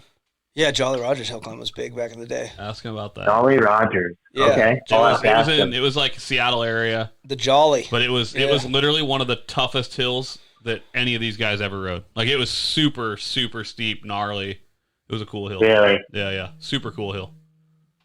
That guy's so much fun to watch ride because when doesn't he make it up a hill? You know what I mean? Like, all those top guys, they're great athletes, It's hard I don't think, it's just the average person to realize like how steep the hills are, how how the whole thing works. It's well, gnarly. when you're standing at the bottom of a hill, you don't realize how steep or how big the distances are up there to get to the next ledge. But that's the same with being on the floor of a freestyle motocross course or a supercross track. Yeah, when you're in the stands, it don't look very big. You're like, oh, I could do that. But you get down there and you see how tight and technical and big it really is. That's right. Walk the track one time at a supercross. Yeah, do track walk at a supercross and tell me how you feel. Tell me what you think. Exactly. Tell me how you think the night's gonna go. If you're riding, let me know. Let me know if you're gonna triple that out of a 30-foot corner. I know some really, really, really good riders that have been scared shitless of tracks. Like, I don't even know what I'm gonna do in this section. I'm like, what? Double. Yeah. So I'm gonna double. Yeah. I've said that. I'll double through here, hopefully. And I was just talking about. Well, I'm glad I got the freestyle job because, to be honest, it's easier than Supercross. Have you ever raced? Did you never want to race arena cross? Have you ever raced any like technical shit? I've seen you on motocross tracks with Brett Q or whatever. You have bike skills. You know how to ride a fucking dirt bike. Yeah. So, like I said, growing up, I just didn't have money to go race, and I always loved just jumping anyways. But I think I was probably like 12 or 13 years old when I tried to enter a motocross race, and halfway through, I think it was practice or one of the motos, my bike blows up, and somebody was like, "Oh, well, I got an extra bike. You can ride it if you want." So I was like, "Yeah, sure." And it got super bad head shake, and I ended up crashing out. And you know what? That's my racing career. Short and sweet. And never wanted to give it a whirl or nothing. That shocks me. Like, no, I get it. You're making money freestyling, but I figure even again, I grew up with Holman, and then Keith Sayers kind of came along. But even when I saw Keith progress and stuff, he always, like, when we would go to Pasco Arena Cross or whatever, he would always like ride like the arena during practice before the like races or whatever. He would put laps in or try to get it down, like try to be better, try to ride, try to have fun, whatever. It was fun to watch. Yes. So today's freestyle bikes, well, at least mine, it's set up so rigid and so hard and so stiff, it's not even fun to take on a track. And unless you have a bike specifically set up for track riding, I don't even touch a track with my bike. But you like one thing that I you like your one thing stuff. That exactly. So if you're hitting a 75-foot jump and you go 90 foot, well, you're still fine. Amen. That's right. Or if you come up a foot too short, it might not be that bad. Yeah. Exactly. So it definitely maybe cheap not. Insurance. Yeah. It's cheap insurance, if you ask me. It does. But, it's just terrible to ride that bike, though. Like, just so hard. Gosh. Like, it's a freestyle. Yeah. And people just don't even understand. You got these flip levers. You got these steering dampeners. That bike just doesn't even turn like a motocross bike would, Yeah. You're like, I'm not taking this woods riding on Tuesday. I guarantee that. Yeah, exactly. Not going on the Appalachian Trail on this fucking thing. Yeah. So, I actually love trail riding more than motoing. So where'd you learn that? What happened there? I just grew up as a kid riding trails. Obviously being in Colorado, we have some of the best mountain trails you could ride. So I've always been into trail riding, and at this point in my career, I do want to do some enduro races. I'm looking works races or. Yeah, so I'm looking to enter some of those. How do you like speed? Downtime. Could you do the Baja 100 or 1000 or whatever? I think that would be a cool experience too. Oh, yeah. You're down with speed. You're down with pinning it through the desert. That sounds terrible. Yeah. Yeah. 100 mile an hour crash doesn't sound fun to me. I don't like them when they're like 20 miles an hour. Yeah, just the booby trap. Yeah, the booby trap. So I didn't. Yeah, you've been to Mexico. Mexico. I didn't say I wanted to do 100 miles an hour. It's okay. It's okay. You're like, no, you put a booby trap. I fucking wrecked my brains out. It's okay, my friend. He's like, it's okay. I got a good laugh out of it. You're like, yeah, you see my bones through the skin? That's not okay. Not okay. Yeah. So I don't really like to go fast all the time. I like to really just enjoy the ride. But the Baja 1000 would be a cool experience. Yeah. Not saying that I would ever do it, but just in a truck. Yeah. There we go. In a truck. Yeah. There we go. How about that one race over, I think it's in Europe or somewhere, the big enduro race. Erzberg. Yeah, Erzberg. Yeah. That'd be a fun one to go watch. No, yeah. No. I want to do watch. Okay, hang on. Okay, so hang on, time out. So again, not that it's Erzberg or whatever, but my co-host here, Greg, has ridden some of these stupid events they have at arenas that are called Endurocross. And they're terrible. Have you watched any of them? I mean, it makes... They are terrible. It makes professional riders look... It makes you... I mean, you think you're a good rider until you go on an Endurocross. You look stupid. Like... Yeah. And like, I technically speaking, like, I'm a pretty good rider. Pride yourself on you have... Yeah. You're... I was more technical than I was fast. Yeah. And I mean, I have a trials bike, and I loved that side of, wheeling and logs, jumping and You never heard anybody say we can work with speed. Yeah. Right. Yeah, that wasn't my thing. Right. No. Nobody ever went, it's like we can work with technicality. Yeah. You're like, I've never heard that before. Yeah. They always say we can work with speed. But I'm telling you right now, like, the guys that are good at that are phenomenal at bike skills. Certain aspects that, I mean, like, it's hard to... Teddy Belusiak or... and these guys. But even Taddy, like, he was technically really good, again, but the speed wasn't on Taddy's side. Like, these guys now, with like Colton Haker and Webb, and like their skill sets are just silly, and they're so tailored now to that sport specifically. Like you say, the bikes are set up, and exactly. They wouldn't want to ride. They couldn't jump that bike very well. You know what I mean? Like, they're so soft and set up very specific. But I did this. I did this event with Kenny a couple times. It was over in Mesquite, Nevada, and I think it was called the Mesquite Off-Road Event. You guys ever heard of that? No. So, basically they built an enduro course, and, so I've been around some of those top guys like Destry and his son, and I don't know some of the other names, but so I've seen it before. Right. But that event was really unique because we had a freestyle motocross ramp in the middle of the track, and the freestyle guys got to race the race. It was part of the show, and the freestyle guys got to hit the freestyle lane. So it was almost like a speed and style event. It was pretty fun. It was cool. That's cool. And that was Mesquite, you said? Yeah, Mesquite, Nevada. Yeah. And was it at the same place they do like the World Mini Grand Prix thing? They do that in Mesquite, or did it for a while, I think. I have no idea. I think they moved it up there at one point from Vegas. I'm not too familiar with that. So much going on in this world. Racing, I got a question. How did you get to become friends with Old B10? Bison. Oh my gosh, man, we go so far back. So my journey hasn't been easy. It's been a tough road to get to where I am. A lot of struggle. So, I was living with Mike Metzger in Canyon Lake. I was renting a room from him, and I don't remember what year this was. Like 2012 or something like that. Talk about that. Hang on. How was renting a room from Mike Metzger before we get on to Matt Byton? How was living with Metzger in Canyon Lake?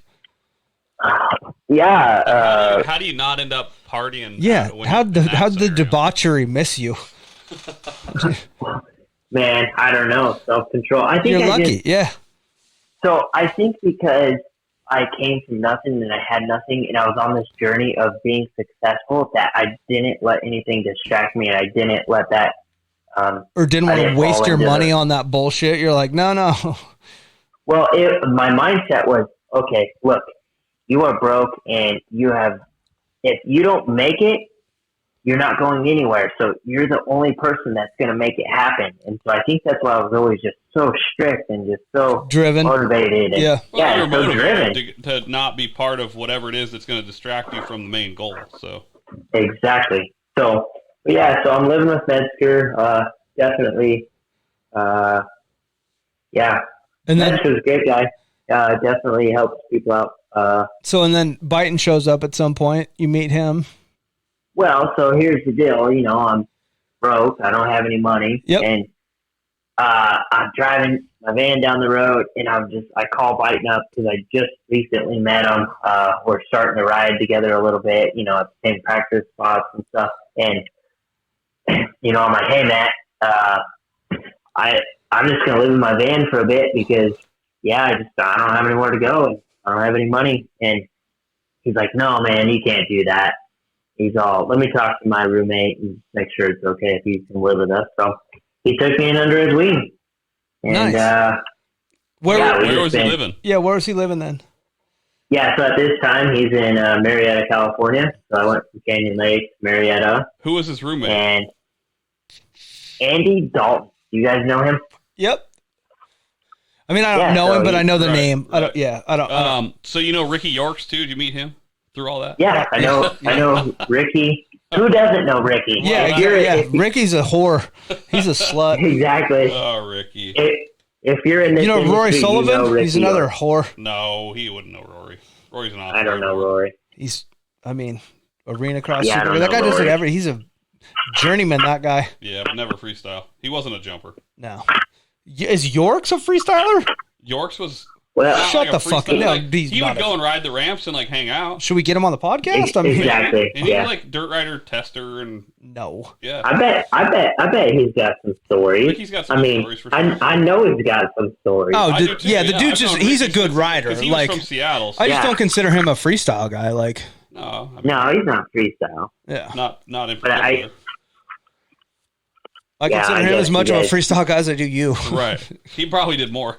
Shut up. Well, he probably did more practicing for it. Yeah. You've traveled further. Yeah, I've traveled more. You've traveled. I've probably been paid more from it, but didn't actually put any time into freestyle. Jesus. Where do you yeah. two foreign countries? Uganda and Haiti. Haiti. Oh. Yeah, that's all I gotta say. Yeah, exactly. In Oregon. Oregon. And Crater's like, hey, I have to be there in 2 days, so the 10 shots you're supposed to give me over 2 weeks, I need them all today. I had a week's notice to go to Uganda, and they're like, oh, you need 12 shots. It was like, okay, no big deal, whatever. No, you have to take them all in one deal. And then I had night sweats for 4 or 5 days. It was so bad. I had fever. Oh, my gosh. It was so bad. It's like getting the COVID vaccine. I was gonna say, hey. Yeah, and I still don't want to get the COVID vaccine. Yeah, me neither. I'm good. I'm straight right now. I feel great. Fun stuff. Oof. The things we do, and at that point, I was just like, oh yeah, okay, whatever, no big deal. Didn't think much about it. You're like fucking. Holman's expecting me. Sign me up. 12 shots. Let's do it. Well, and that was the problem. Holman calls me and goes, hey man, you want to go do this show? I gotta have eye surgery. And I didn't think much about it. Well, then I was going by myself. He was not going to be there. You're I don't know any of these people. I don't know where I'm going. I don't know what bikes are there. I know nothing. I've never been. I don't have any parts to take with me, so it doesn't matter. Oh. I don't even know what I'm riding. And I got there, and it was he goes, oh, there's a CR250 there. And I go, I don't have suspension for that. Yeah. He's like, well, you'll be all right. It's probably pretty good. Yeah. You know it's not good. That old probably pretty good. You know that it won't be good. You know the ramp and the landing and the bike are going to be all shit. The ramp wasn't bad, but... You're a liar. No, because Holman had already been over there and had the ramp to his spec. The ramp was okay. But the run-in they built for the ramp was literally 6 or 7 degrees not level. Oh my gosh. So the ramp was just tipping sideways On an angle. So perfect. It's wobbly. It's wobbly ramp. So I was like, that doesn't look good. Do we got any matchbooks we can stick like, under the right so side? They literally just tipped it up and kicked rocks under the thing to hold it up. Of course they would. Why wouldn't you? Yeah, right? fuck them. Yeah. Apparently, Homan laughed at me when I told him that story. He's like, dude, I wouldn't have hit that. I wouldn't have jumped it. And I was like, well, what do you mean? That's why I was there. I was like, I was going to not ride. And he's like, no. You paid me to go. Yeah, he's like, no, you just got to tell him. That's not, like, I'm not doing that. Right. Yeah. I didn't know that was an option. I mean, you can book your own flight and go home. You know what I mean? Like, get the hell out of there. Said, he goes flat out. He goes, dude, you're getting paid either way.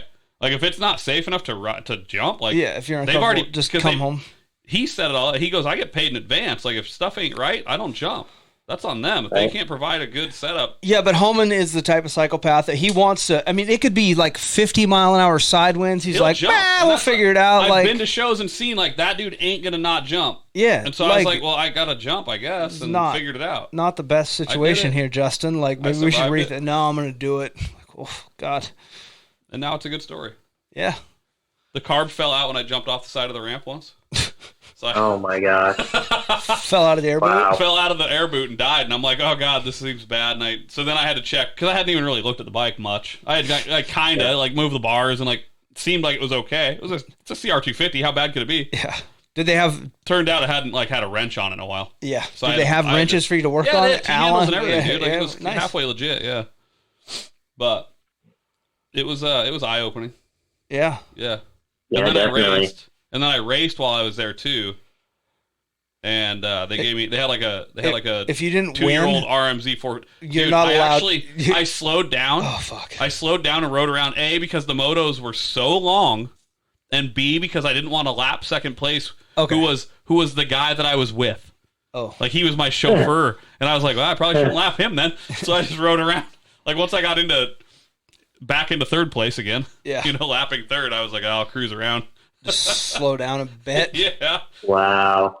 But that's funny. It was fun. It was a super fun. And like they weren't allowed to have doubles.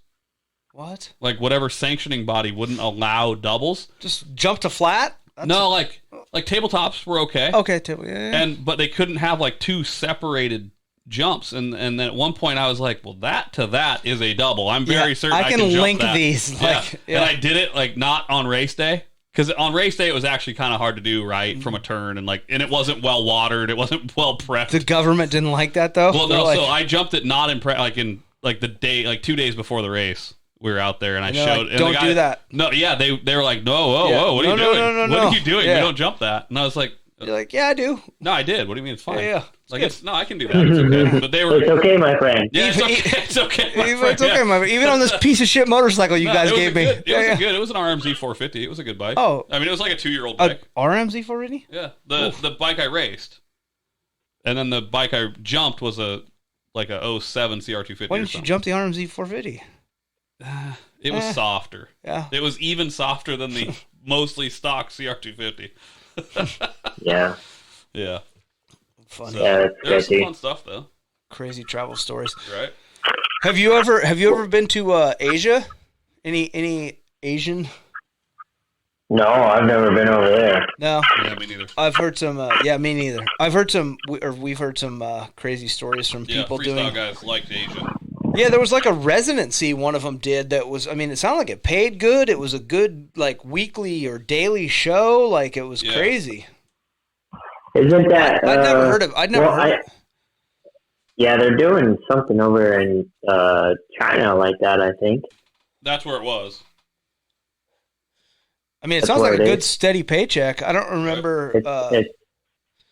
It's I can't remember the town name, but I got offered to go over to China for a while and go do that still. Was this like before Bat Soup or after? Yeah, why? This was before. This was probably this is probably like I don't know 6 years ago or so. Why didn't you do it? Well, I didn't want to go to a different country and live there. Amen. Good. That's a good answer. Solid answer. Yeah, I'm with you. That's all I need to know. Yeah, I turned it down. Yep. You're like, I'm doing enough shows in America that that doesn't sound like it's fun. I love I don't know America. what your healthcare is. I don't know what your I don't Yeah. know what I'm getting into. Communism. I'm good. Exactly. I don't want to spit on the sidewalk and get thrown in prison for 10 years. Like, I don't know what you guys are rolling with over there, Yeah. but No porn. I know that. No porn? Bring Oh. porn to China. oh boy. No, it's crazy. Like, yeah, no porn in China. Don't bring a Playboy magazine in your bag.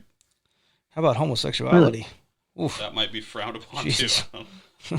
That's not something I got to concern myself with a whole lot. But I mean, me neither. yeah, probably not you Yeah, either. no. Oh, geez. God. Jokes, kids. We make jokes. Oh God. Man. Yeah, so tell me more about Biting. Yeah, let's hear about Biden. I've had some crazy stories with that guy as Man, well. So that- some Yeah, Biden is probably one of the most wild dudes I know. And, you know, at the time when I'm living with Biden, you know, he's on full rock star mode because, you know, he's on Nuclear Cowboys and he's traveling everywhere. MTX, fucking, yeah.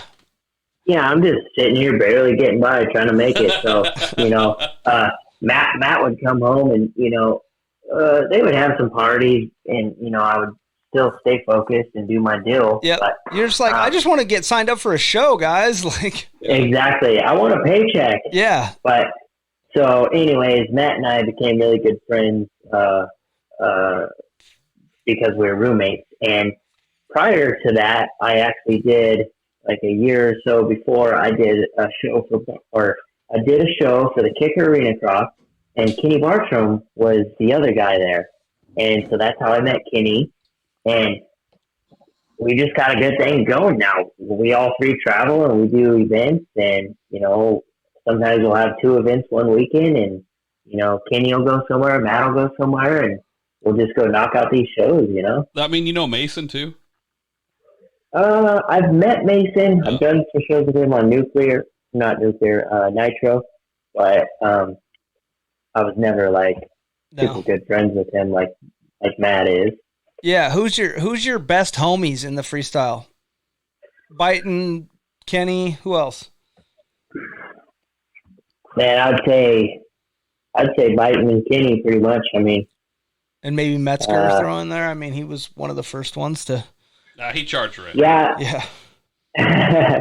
You know, I haven't really kept too much into contact with Metzger. You know, he's kind of doing his own deal. Yeah. Definitely, you know, definitely a friend of mine and someone that I'll never forget. You know, I've had all these people in my life journey that has helped get me to where I am, and without them, I wouldn't be here. So definitely don't forget those people, you know.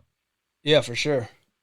I know when I was living in California, we used to hang out with Jimmy Fitzpatrick all the time. I mean, that was the main riding spot. Like, Fitz is, man, is awesome.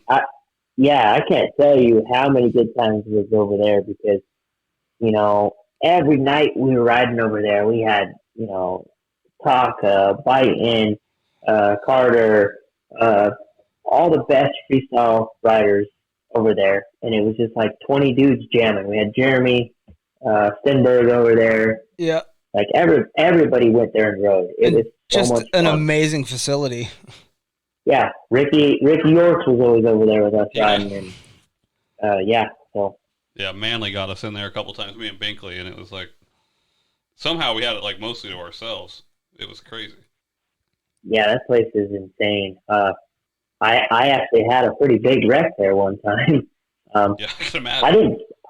I didn't break anything, but you know, I tried flipping one of it was like 100 plus dirt jump, and Yep. yeah, ended up under rotating it, and cool, lights out. Oh, And I he woke says. up. Yeah, I woke up and didn't even know Stenberg's what the heck teabagging happened. Right? You're like, fuck. I got again. knocked out What's up, again. fucker? Yeah. He's like, wake up, bitch. Damn it. No, that's scary. Yeah. Knocked out is not fun. So I got really lucky with not breaking anything. Did you but ever definitely was. did you ever creepy, ride right? it? Did you ever ride at Manny's yard? Nope, never been there. No. Definitely legendary place though. Yeah, huh? yeah. We talked to him a couple weeks ago too. It was fun. Yeah, guy's savage. Sweet. Yeah. his house is legendary. I mean, from the movies, good spot. Real How about iconic. any other ones? Madison, was he there, or did Twitch have his house? Or? I rode at Maddo's a few times. We used to not go over there too much, but I've done some foam pit stuff with Maddo and rode at his place. And then, right before I was leaving California, I started riding at Brian Deegan's a lot. So the new place or the old place? The new place. Okay. And so that place was pretty awesome. But that was one of the main reasons why I was leaving California, because at the time, all the freestyle facilities were getting shut down. Fitz was traveling a bunch because he was on Nuclear Cowboys, so we weren't riding at Fitz's. Paula Raceway was shut down for like a year or two. I can't really remember. I think something happened with the Indian tribe or whatever. So that place was shut down. And it was like, well, where you ride, Did you ever ride at that Wyvern Ranch? I think it was north. Yeah. We used to always go up to Wyvern and we'd spend, a week or two up there and ride. But man, that place was like 3 hours from Temecula. Wyvern was like its own kind of mecca up there. It was so far, but that was an amazing training facility up there. Okay, but let's realistically talk about it. 3 hours is not that far. You've driven like many more hours traveling But a lot of guys aren't going to drive 3 hours to ride for the day and go home. Just not to get paid or for fun. Yeah, right. I guess if it's a show and you're going to pay. Anyway. Yeah. It is nice to ride in places close to home. Yeah, daily commute just doesn't make sense. And then if you're staying up there, then where do you stay? You know what I mean? So that can get costly. And if you're out at the ranch, there's no service out there. So it's just like, there's some inconveniences. I feel like that's the story of your life these days, though. Like, where do you even call home? Where do you call your, like? I'm just a free soul right now. Just I love it. Through this. I like it. So because of COVID, I decided to leave Oklahoma and go back to Colorado so that I was closer to family. So currently I'm living in Colorado, but I'm back in Oklahoma right now because I'm doing an event next weekend. There you go. But, I really love what Colorado has to offer, from the outdoor stuff, mountain bike trails, motocross trails, and marijuana. There's well, sorry. I don't do any. I don't smoke any hippie lettuce, but no recreational drugs. That just slipped out of my mouth. Did I see? Do you have a solid girlfriend too? Yeah. No. So I recently just started seeing this girl. I think we've been seeing each other for 2 or 3 months now. Nice. And she's actress, model, and she does a lot of that promotional gig stuff, and she's really good with social media. So she's been helping me with some social media because, man, it is a full-time job. Yeah, sign me up. I need help. I'm struggling with my social media for the podcast. Like, yeah, it's well, she actually has a major in radio broadcasting. Yeah, exactly. That's why I said I'm struggling, Crater. Yeah.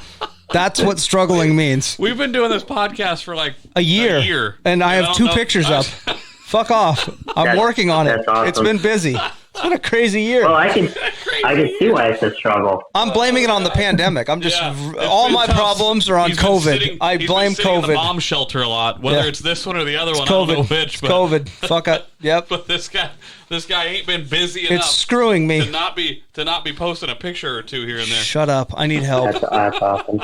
I tell you what, it's a full-time job. Like, I don't like doing it all the time. If he devoted 10 minutes a day to it, I'd be impressed at this point. We could get it. We get an audience for you, huh? That would take away from you porn and I mean and marijuana. Yeah, exactly. Maybe a tall boy. Oh god. Oh man. I can just picture that right now. Don't picture it. You don't want to. You don't want to picture that? Oh man, that's why we do like doing video chats because it is fun just to get the thing. And I'm working on setting up cameras in the studio so we can start posting on our YouTube channel as well. We're trying to build this. We've done post a picture on fucking Instagram. We've done like 30 podcasts with some amazing people. Yeah, I went and looked at the podcast. I was like, oh wow, they've had we're trying. Others. I said that I saw Edgar was on there. I was like, okay, so they're doing some interviews with some. We had Seth, and we had Seth Enzo. Okay, some fun guys. Yeah, sweet. Did you say you did an interview with Bartram and Bison? Yep. No? Yeah, we did both those guys. Yeah, that was so. Originally, when we started this out, it was like I felt like there wasn't a huge. I found out there is a couple others, but there wasn't. I mean, there's a lot of podcasts for Supercross, motocross, pulp and mech, whatever. But I'm like, there's not really any freestyle, and I did grow up freestyle with I know a bunch of these guys, and I'm like, that's our lane. Like, let's be honest, Jeff just likes to party. Yeah, exactly. Then that was the freestyle thing. So, and so I was like, hey, Holman, help me out. Like, he was the first one we did, and then I was really good friends with Ryan Capes as well, so he was the second one. Like, and then Biting. Like, I worked some of my friends in the early stages, and then just kept trying to plug away. But I will say that's one thing. It's not like anybody really knows who Jeff is when they call. Yeah. When he calls them, as they shouldn't. I mean, unless they have an autograph on a Holman poster. But even you, I mean, like, you don't know who we are, and you were able to obviously go look and at least see who we'd interviewed or whatever. But the freestyle. Like, the riders, the athletes in general are way more receptive and appreciative of people that want to talk to them. Like, if we tried to get even like Jeff Hemmig or, like guys from the past that aren't really, I mean, Jeff's still very relevant. But I almost feel guys, too, though, like moto guys wouldn't be as receptive. Some of the FMX people are just bummed out on the FMX industry these days, and they don't want to talk about it. They don't, it's a sad situation. Like it's dying in their eyes a little bit, like you say. I mean, it's scary. Something to rejuvenate. Speaking of that, what do you want to do when you're done? I mean, like I said, we know Holman, he's 40 something years old. I mean, you still have a ton of years left if you want to, but what are your end goals, or what do you want to do? Teach?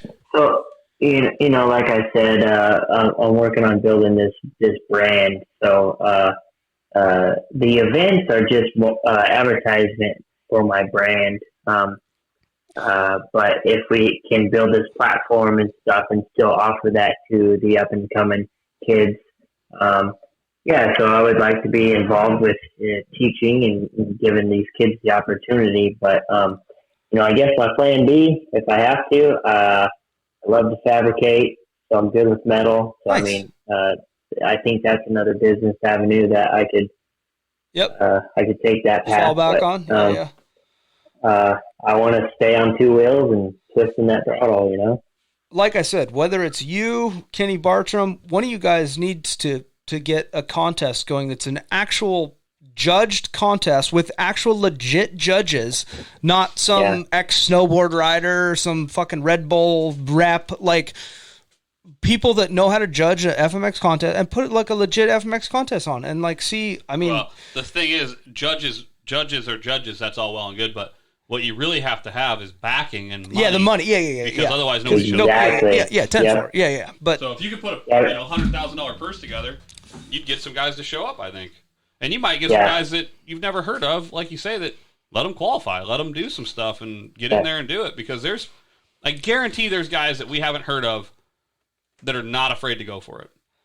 Right, and I feel like this can't be that hard. Like, I mean, with even, a name like Kenny Bartram, Kenny can go to Red Bull or Monster or Rockstar and be like, hey, this is the plan I have. Like, let's do an event. Yeah. Let's do a contest in Travis wherever, Oklahoma, Las Vegas, wherever. Travis did, because there was nothing, right? Wherever's non-masks, COVID. And he said, let's do Nitro Games, and went to Utah, and they did it, right? They did the World Games. Yeah, and have you seen it since then? It's gone up. The stock is fucking rising. That's what I'm saying. Yeah. Right, but he put something together. Yeah, and there's no competition, so somebody needs to make competition. Anybody can show up, and try to qualify in. And if you do what you're supposed to do, you can be in the night show, the main event, whatever you want to call it, the TV program. You show up on a BMX and huck triple backflip, double backflip, you're in. I don't know what the money is. I've never seen advertised, if you win, you get this kind of money or anything like that. Yeah.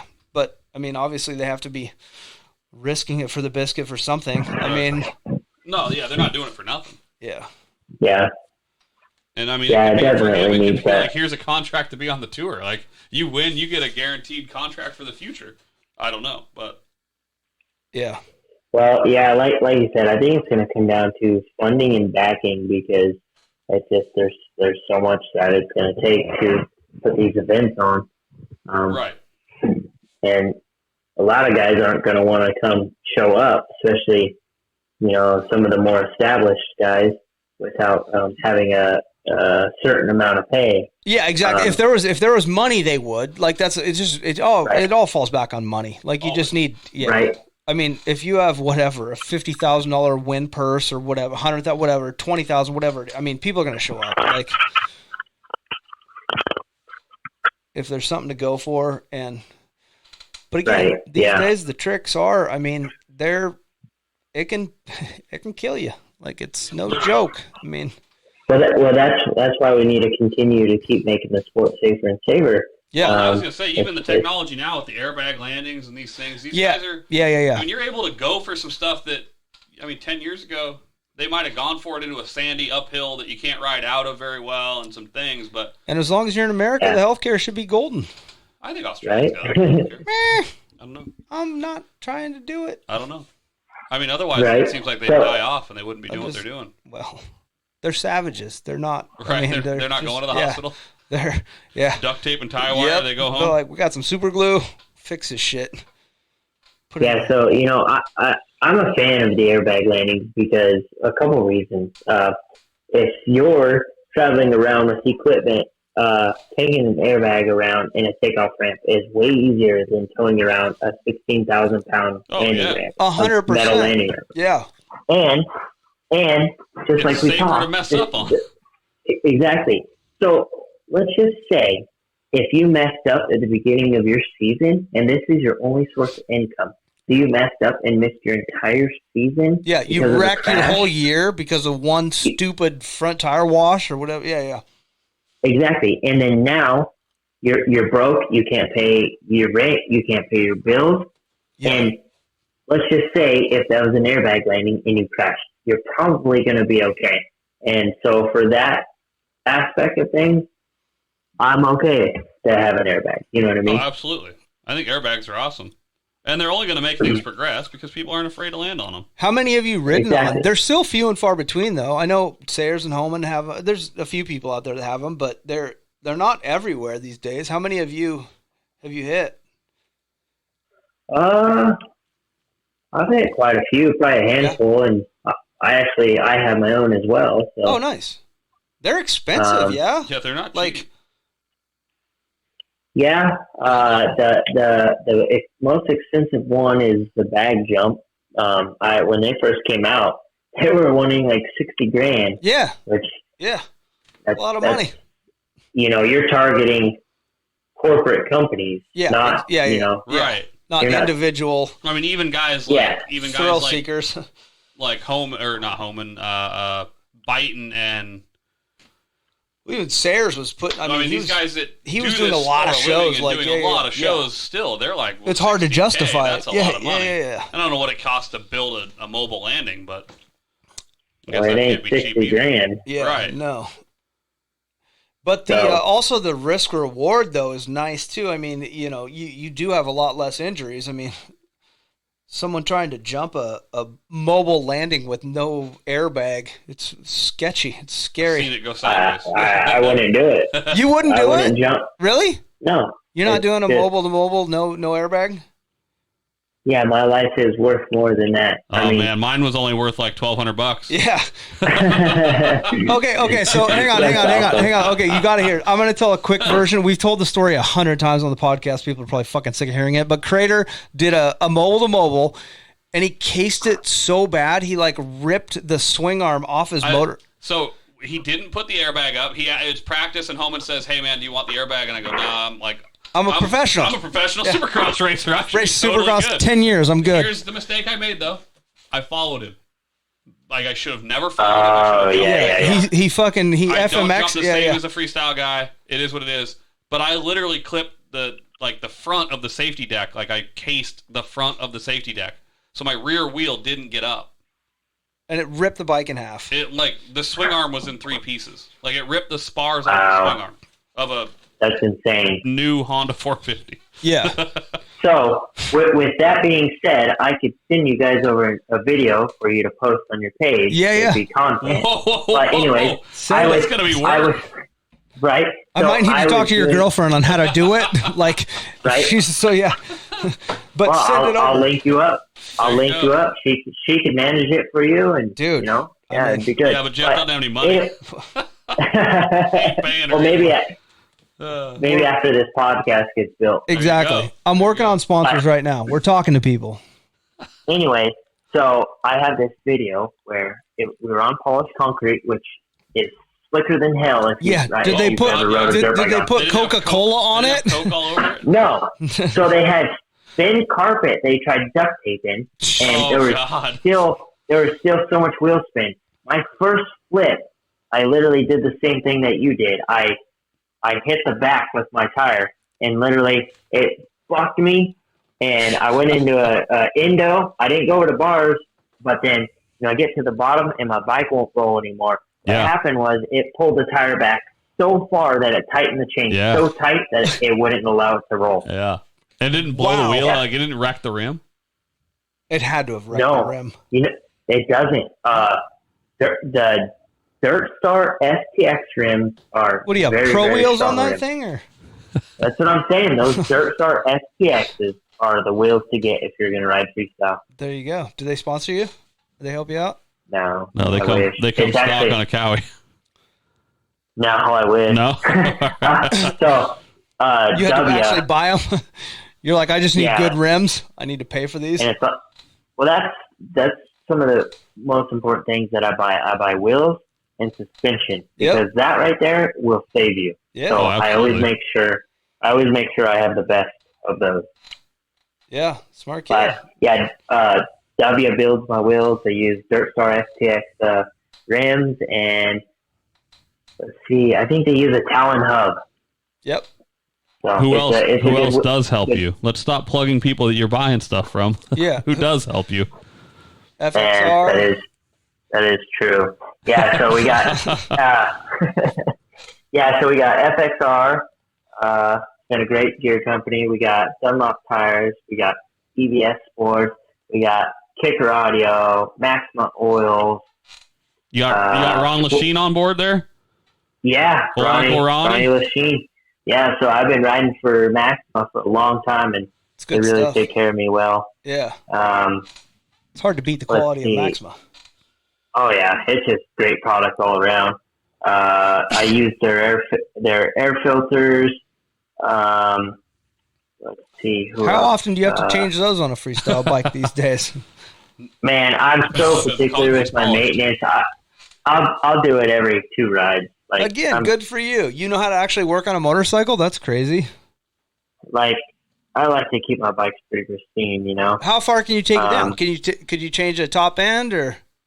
Oh yeah. Yeah, nice. I actually just switched out my top end not so long ago. I wanted to get a new freestyle bike, but with everything going on, I decided to hang on this one and ride it for another year. Not in the budget this year. Right. Exactly. So, it happens. Do like me and blame COVID. Just blame it on, blame it on COVID. Damn you, COVID. Yep. Yeah. And I got, Vertex pistons. They help me out. Let's see. I think I said Dunlop. Yep. I work with Blake Shipman a lot. He does a lot of films for me. Nice. That's awesome. Yeah. Sherby, Split. A film guy, a film guy, and an internet girl is. That's a good combo. Your social media. I'm setting myself up here. Yeah, and I did check your. I like your social media. You got a strong following, and you seem to put out a lot of decent content. So yeah. Sweet, thanks, man. Hopefully you'll plug this podcast when I send you the info. We'll get it out Monday. What? And yeah. That's why I was asking you prior, because if it was going to be live, I wanted to plug people in and make sure they were joining. So maybe one day it'd be a fun day to do live, but we'd like to do it live, but Jeff doesn't know how. And yeah, he's probably not willing to learn. We need to work on video content before we do live first. I think. I mean, yeah. We'll work on getting him to post one picture a week on Instagram first. Here. Yeah, walk before you run. Exactly. Yeah. Still learning. In real life, I don't know if he can run. Yeah. Nope. That's awesome. A fake knee. You do have a bad knee there. All right. Well, shoot. I think we're about at the 2-hour mark. Anyone else you want to thank or talk? Any other stories you want to talk about, or anything else you want to get off your chest? We're here to listen. Man, seriously. Yeah, we could just talk about freestyle forever. There's so many stories and so many memories. Hey, we appreciate you on, and I mean we can always do another quick half hour down the hour somewhere down the road or something if you think of more or whatnot. People, yeah, for sure. I mean, we'll have to do this again. Yeah, we'll get some more stories going. It's a fun time. I'm excited. Yeah, I learned a lot about you. Interesting story. Savage bike skills. I like it.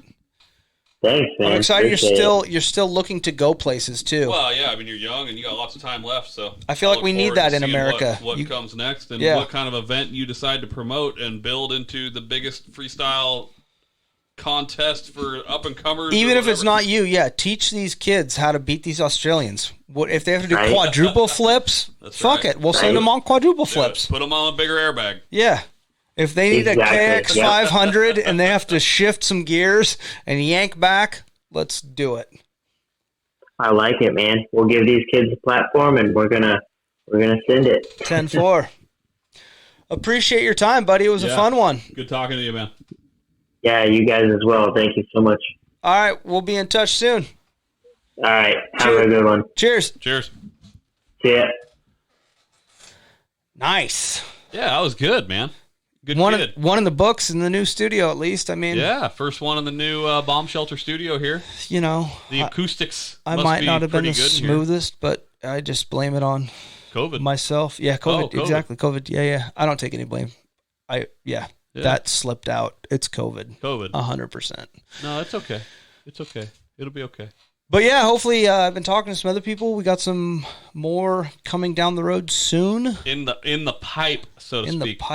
In the pipe. Some big names, hopefully. Exciting. Right, pipeline. Exciting stuff coming. Ooh, you know what, though? What? I heard the pipeline got shut down. It did. Hopefully it's not in the pipeline too deep in there. It's not on the Trump pipeline, Biden. Not on the Biden pipeline. Yeah, no, I got a different pipeline. Which pipeline? Okay. Separate. I got the... it's not shut down. The Mexican cartel pipeline. Hey, it's okay. It's okay. It's okay. Yeah. It'll be okay. Yeah. All right. I know some people. So no, that was a good show. Seemed like a good kid. He was El Chapo. Seemed like he was MS-13. As much as he wants to claim, he's like a square or whatever. But guy's savage. I mean, dude's a bad dude, and he's going for it. He's probably, like you say, kind of the youngest one we've talked to. Yeah. Maybe, no, it was a fun one. I had a good time. I'm just glad we got one. I think Kenny was that way, though, too. I don't care what he says. I'm pretty sure Kenny was pretty straight edge the whole time. Oh, yeah. Yeah. Same with, Biden. Yeah. Pastrana fell off that wagon. He was that way for a long time, but I heard he parties. We need to get him on here. That'd be fun. Yes. That would be awesome. Because he's got some stories. I will work on that. We need a longer than 2 probably hours. Next week. If you have to, maybe a 2-parter. I would tell your friends Pastrana's going to be on next week. Tune in. Your friends. TP199 coming in the house. Today's my sister. Today's February 11. What's 7? Yeah, next Monday. Not this Monday, but Pastrana. 15th. I would book it. It's the 15th on Monday. People. Live hold show. us accountable. Jeff's gonna figure out how to do live shows. He's going to put videos on. Hey, you know what, Crater? I was going to say. Yeah. I'm working on all that shit. But true talk. I was going to say, speaking of my moving and all this bullshit, I do have a lot of. It's good nonsense, but we need to give away some prizes. I'd love to. We get some emails. We've offered some emails. How about 13? I like the number 13. If we get the 13th email, I'll send me say. How about if we get one email? The first email we get. Let's do one. I get emails all the time. Oh, I had no idea. Yeah. Oh, I thought we only had 2 listeners. No, we're we're building. I get but they're just I was nonsense. one of the listeners. They're just, I thought. I could be wrong. All right. Maybe I'm wrong. Yeah. All right. Get the 13th guy. Send any email. Just that says send an email. Send me shit. Yeah. Hashtag send me shit. It could be on our Instagram. And the 13th person, send your address, whatever. I'll get in contact with you. Doesn't have to be an email. It does. It has to be an email. Off Track FMX or Instagram, Facebook. This is how you build stuff. You get on Instagram. This is called. I'm not there yet. Social media marketing. Fucking not there yet, You need to post a picture of the prize. Are you taking care of this? No, I'm telling you right now. All right. People, listen. I'm telling him right now. Oh Jesus. He needs to post a picture of the prize. No, don't, because then nobody'll email. They won't want it. Never mind. Don't do that. 13th email he gets. We're sending you something. Okay, you'll get something in the mail.